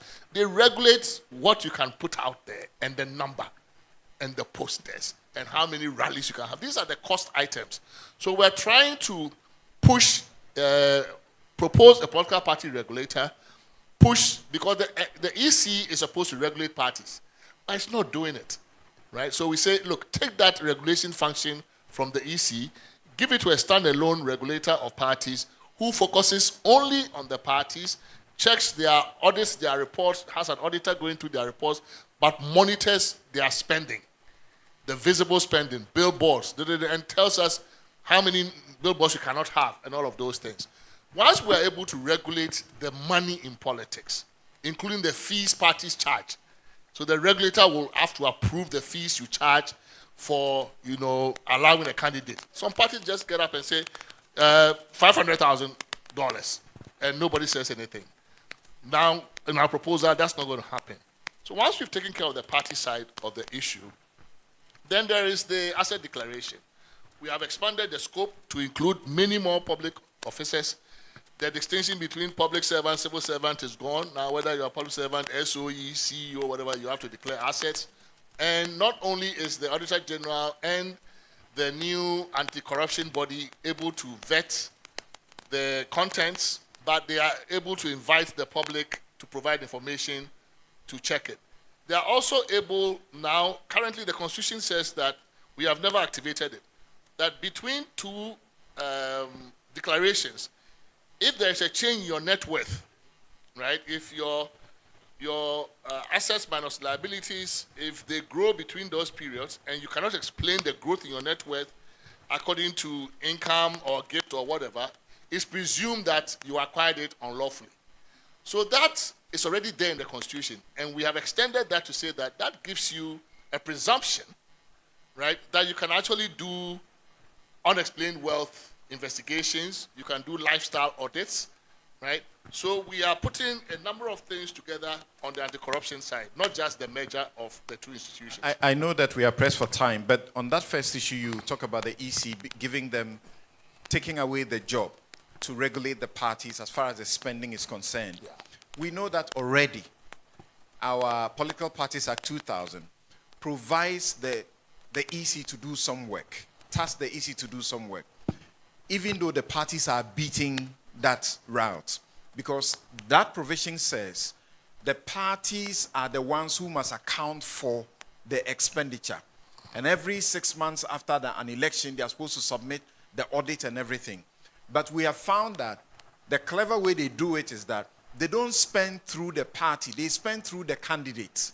So in Ghana, you need almost 200 million US dollars to prosecute a successful presidential campaign. All the money goes through the candidate, not the party. So it's not the party that accounts. But even that one, the EC is not able to exact accountability. So the question somebody asked is, it's not about the lack of laws, but implementation. But it's also the agency. So if you give, so currently, for example, SHRAJ has 3 functions. It's a Human Rights Commission, it's an Ombudsman, and it's an anti-corruption commission. If it doesn't do the anti-corruption work, it can still get away with doing the other ones because it's still part of its mandate. Our thinking is that if the EC is not doing the party financing work, there might be a reason why. Either they don't have the interest, or part of our feeling also is that the EC feels that if they do that work too hard, it brings them in conflict with the parties, and the parties are likely to accuse them of bias. Why is it that you are scrutinizing this party's accounts more than the other? So the EC doesn't really like that kind of work. If you are going to referee the elections among these parties, and then one feels that you are being too hard on them on financing and not the other one, it might actually affect the integrity of your work. So we say, just take that function from the EC, give it to a standalone body. Let's go to Pastor Tony. Have you costed the project, and did you leave out LGBT community? Have we costed the constitution itself? The project, like we know now that Professor Fiajo's work is valued at 6 million. Oh, how much it costs to do it? Right. Actually, I saw, I think there's an RTI or something request that I saw today from somewhere asking how much the CRC work cost. And I think that, it was sent to Jubilee House. That's the appropriate place to go. We got our budget from Jubilee House in increments. In fact, I must add that when we were set up in January of last year, there was no budget because the government was new. We raised money on our own through CDD. We raised money from the British FCDO and the Swiss to start our work until our first budget came in May. So we actually subsidized a good portion of the work of the committee. I think that the Secretariat will put together the response. I don't know how much it cost. I wasn't handling.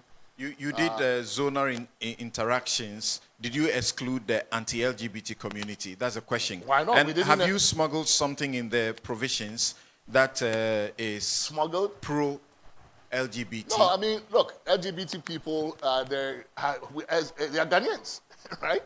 So we didn't go into this process thinking we are including or excluding anybody. We invited everybody. We had a very good engagement with the faith-based community, the churches, the mosque. So the clerics were there, and I actually saw Fouameni in the crowd. He was present. He had full opportunity to make submissions. I don't think he did make an oral submission. He sent something in writing. Many other people sent other things. But our task is not to go and exclude any particular group of Ghanaians from the Ghanaian community because one other group feels that they don't belong. That is not our task. We are going into this to make it our democracy participatory and inclusive. We were not going to do that. Did we smuggle anything? No. How do you smuggle something into a transparent document? Our report outlines all the groups that we met, the stakeholder groups. We met a group called Keywatch that had sought audience with us multiple times. They represent a group of people who have a condition called intersex. Now, intersex as we would later learn from them, because we engaged them. They couldn't come in the public forum. We gave them an online audience. There are people who are born with indeterminate sex organs, right? At birth, you can't tell if it's male or female. You have to get to puberty before one of the organs or whatever shows.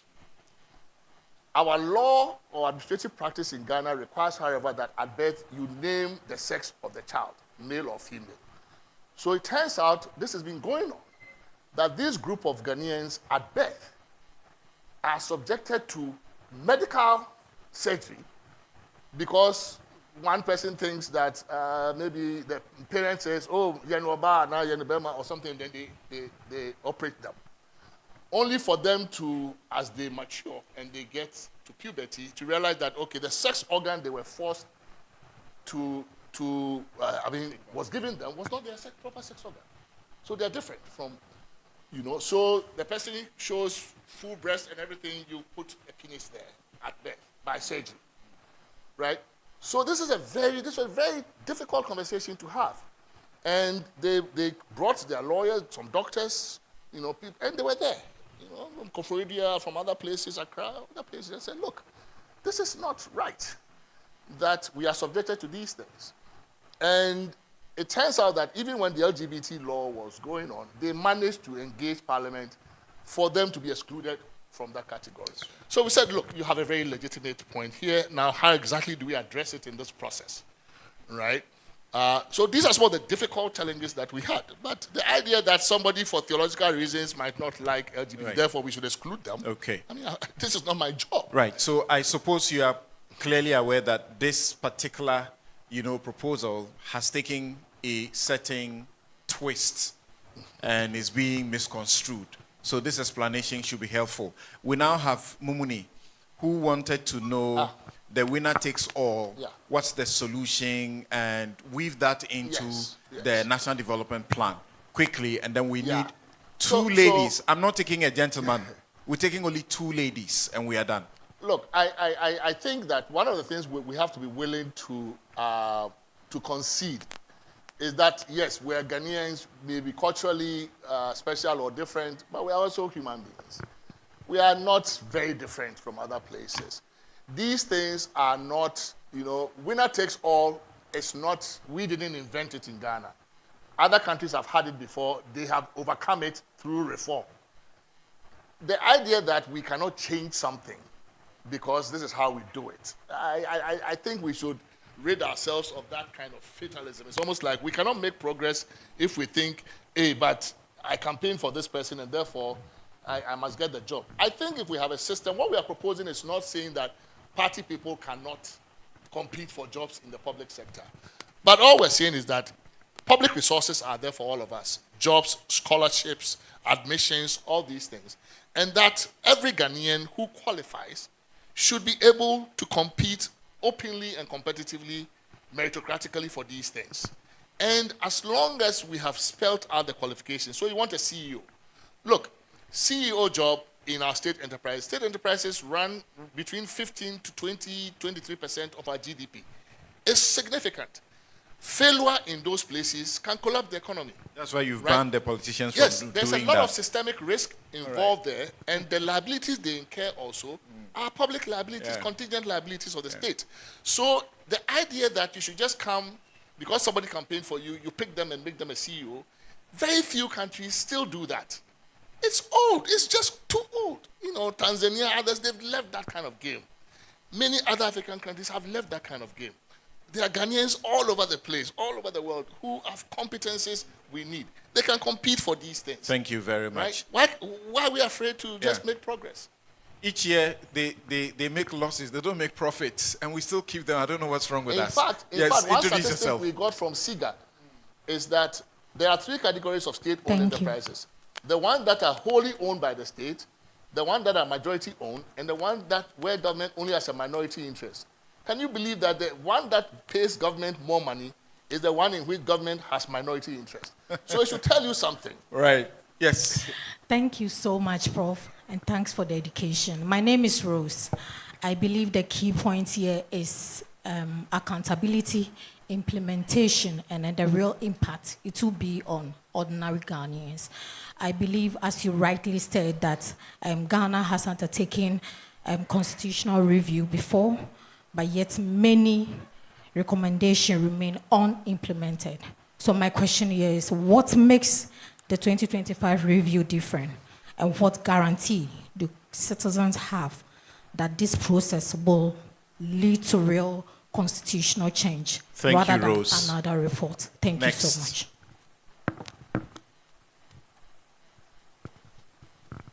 Hello, thank you very much. My name is Rahama Isa, and my question has to do with the aspects of natural resource governance.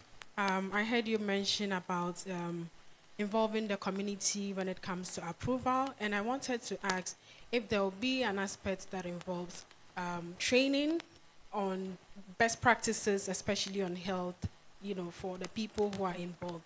And I also want to ask, I didn't hear any aspect talking about the involvement of foreign nationals in the mining industry in Ghana, and when it comes to enforcement and ensuring that these people are held accountable. Is there a new way you have been able to discover, to be able to include to the new constitution to ensure that when it comes to enforcement, especially in relation to foreign nationals, we can be rest assured that something better will come? Thank you very much. So we take these next two questions and we are done. Thank you also very much. Implementation and why we think this is different.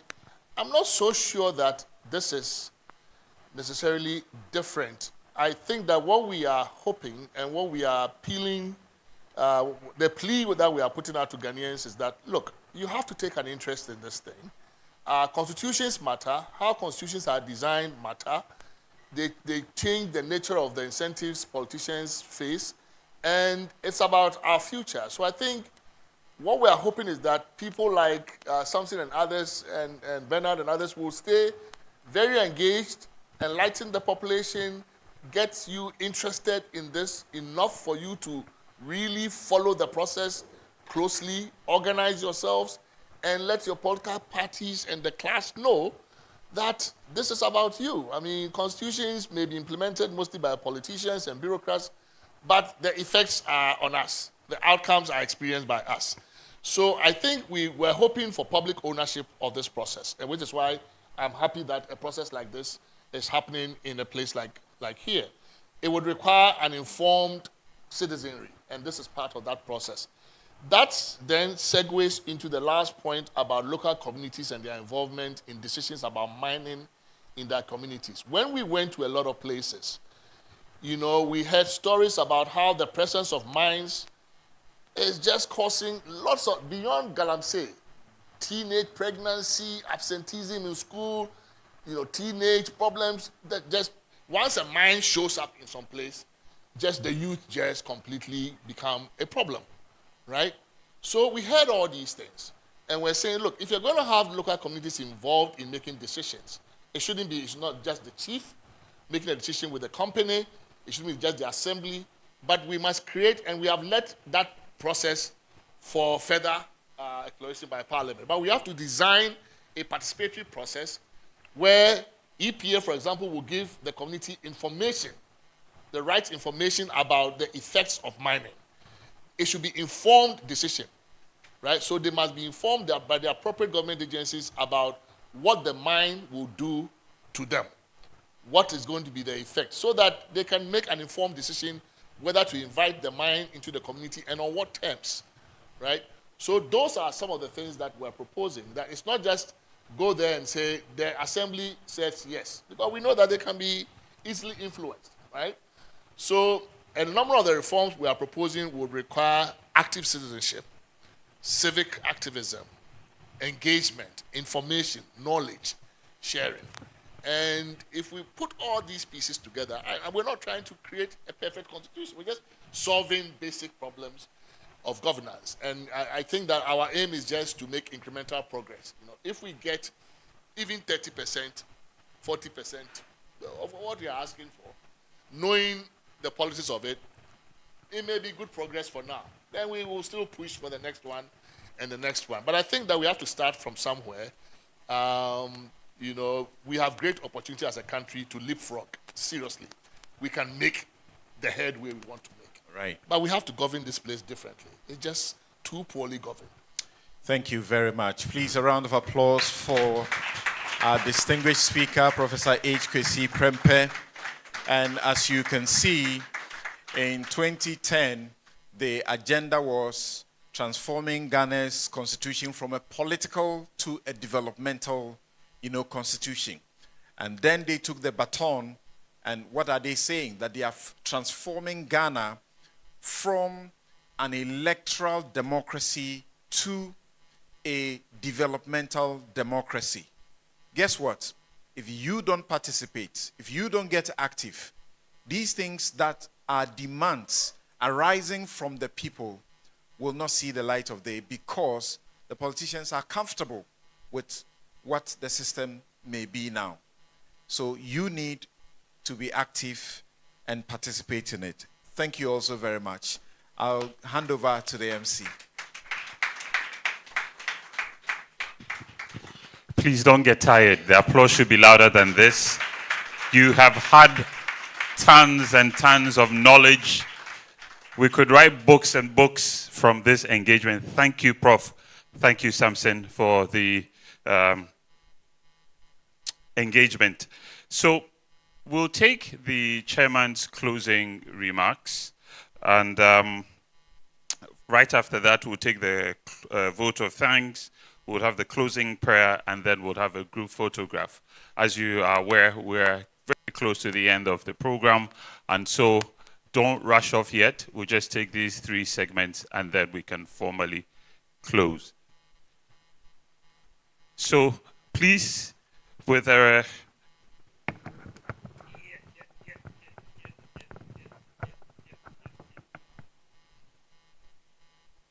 okay, so now I can invite our chairman, Dr. Bading, to give us his remarks. Thank you.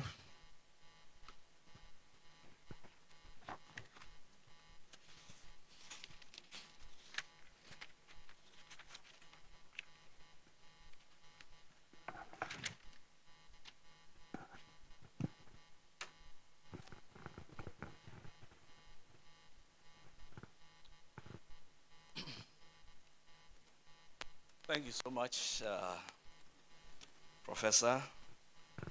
As we bring this event to a close, I'd like to express our sincere appreciation to our distinguished speaker for sharing his findings and recommendations of the Constitutional Review Committee with us. I'm, however, a bit disappointed in the findings. Well, to begin with, I don't really know where you people were, where the committee was meeting. I mean, were you just meeting at Kempinski and some other places? You did that come into my neck of the woods? I never experienced, never felt you. I don't know, and I'm sure most of you people feel like that. Yeah? All right. And my disappointment also is that the findings appear to be short, or rather short, on economics. I mean, it's more on non-economic matters. But you see, the disconnect between the Constitution and the people's feeling is economics. And that really should be our focus. You know, I have said, and I've done all kinds of campaigns. You know, this economy, what is central to this economy is stable currency. Or it's the lack of stable currency. Well, I didn't hear him. All right. What is it? Okay, very well. Then I think you've done a good job. I think you've done a good job.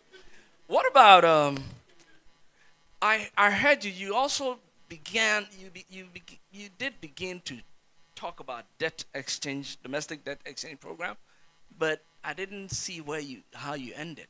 I don't know. But if you did make some calls on the DDEP, I'll also commend you for that, because that really shouldn't have happened, and it's really condescending. I mean, as a state, we must not really default. Okay.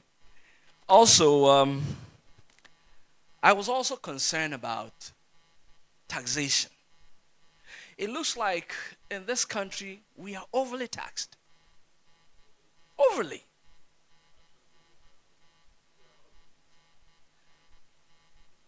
No, overly taxed. Well, even at our ports, try to bring something in, and you go through about 30 tax gates. And these are all compounded. These are issues that is affecting our survival and our future. Are you with me? Also, I didn't hear anything on government being ready to, if you will, springboard small businesses. Yeah? Because if we will prosper or if we will progress, it will come from, from enterprise, people trying. And the government must be there to help. We've seen in some economies, governments have been big on small business administration. Are you with me? I'm hoping that you have some of that recommendation in there. All right. Okay, but central to my concern is stable currency. And I think I need to, maybe I'll if you can furnish me a copy, I'll appreciate it. Huh? All right. Okay, so notwithstanding my concerns, I believe today's discussion has reminded us that the constitutional reform goes beyond legal provisions. It is about strengthening institutions, deepening democratic accountability, and ensuring that governance framework of our nation continues to serve its people effectively. We are also grateful to our moderator for guiding a thoughtful and engaging conversation, and to all participants for contributing to the quality of dialogue through your presence and questions. Events such as this reaffirm the important role universities play as spaces for informed debate, critical inquiry, and responsible national conversation. On behalf of the university, I thank you all for participating and wish you a pleasant evening. Thank you so much.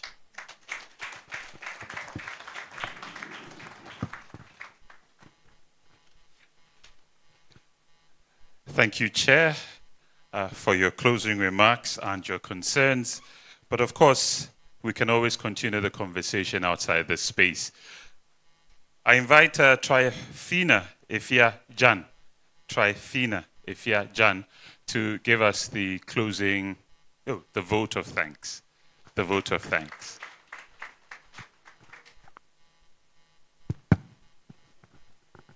Good evening.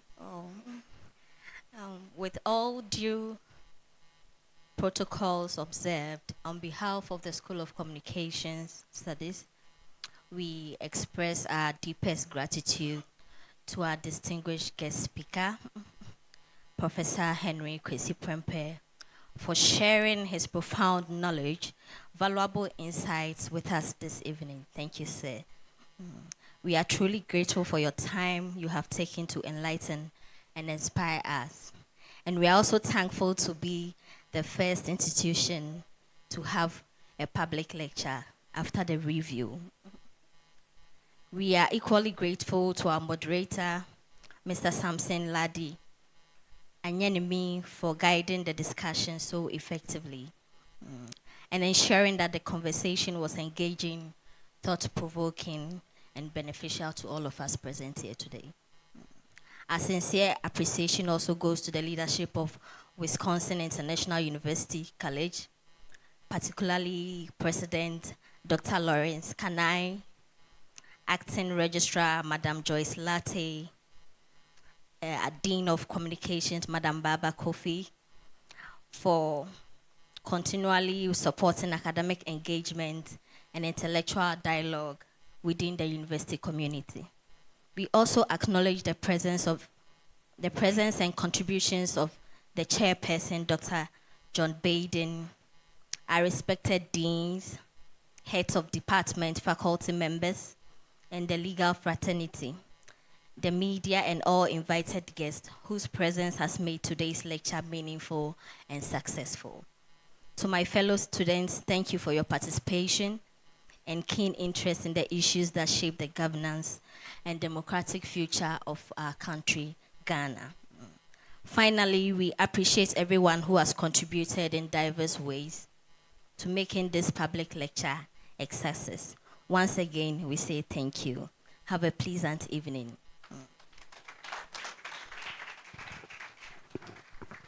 And thank you to Trifina for giving us a short vote of thanks. We'll take the closing prayer, and once again, it will be delivered by the school chaplain, Reverend Yorson. Thank you for coming. My name is Kofi Bwedi, and I'm grateful for your support. Shall we rise for the closing prayer? Heavenly Father, we are most grateful to you for having been with us through this conversation and having granted the speakers the grace to enlighten us on these changes and these proposals to our constitutions. We are praying that as these reviews have been presented to the appropriate authorities, may they wholeheartedly, with the interests of the citizens and the people and the nation, lead, O God, even in the processes of the changes, that as we receive a new version and the changes, it will lead our nation to prosperity and the good success that we are all praying for. We pray, Jehovah, as we live here, may your presence go with us, send everybody safely to their destinations, their homes, safely. In the name of Jesus, we pray with thanksgiving. Amen. Great, thank you. Don't leave yet. The last item is a group photograph. And so we'll have the school management, the president, deans, and administration will take a photo with Prof. and Samson right up here. So can we please have the school administration, the deans, and the president please come up so we quickly take the group photo with Prof. Right after that, we'll have faculty joining these for the photograph, and then we'll have students. So don't leave yet. You need to be captured in this historic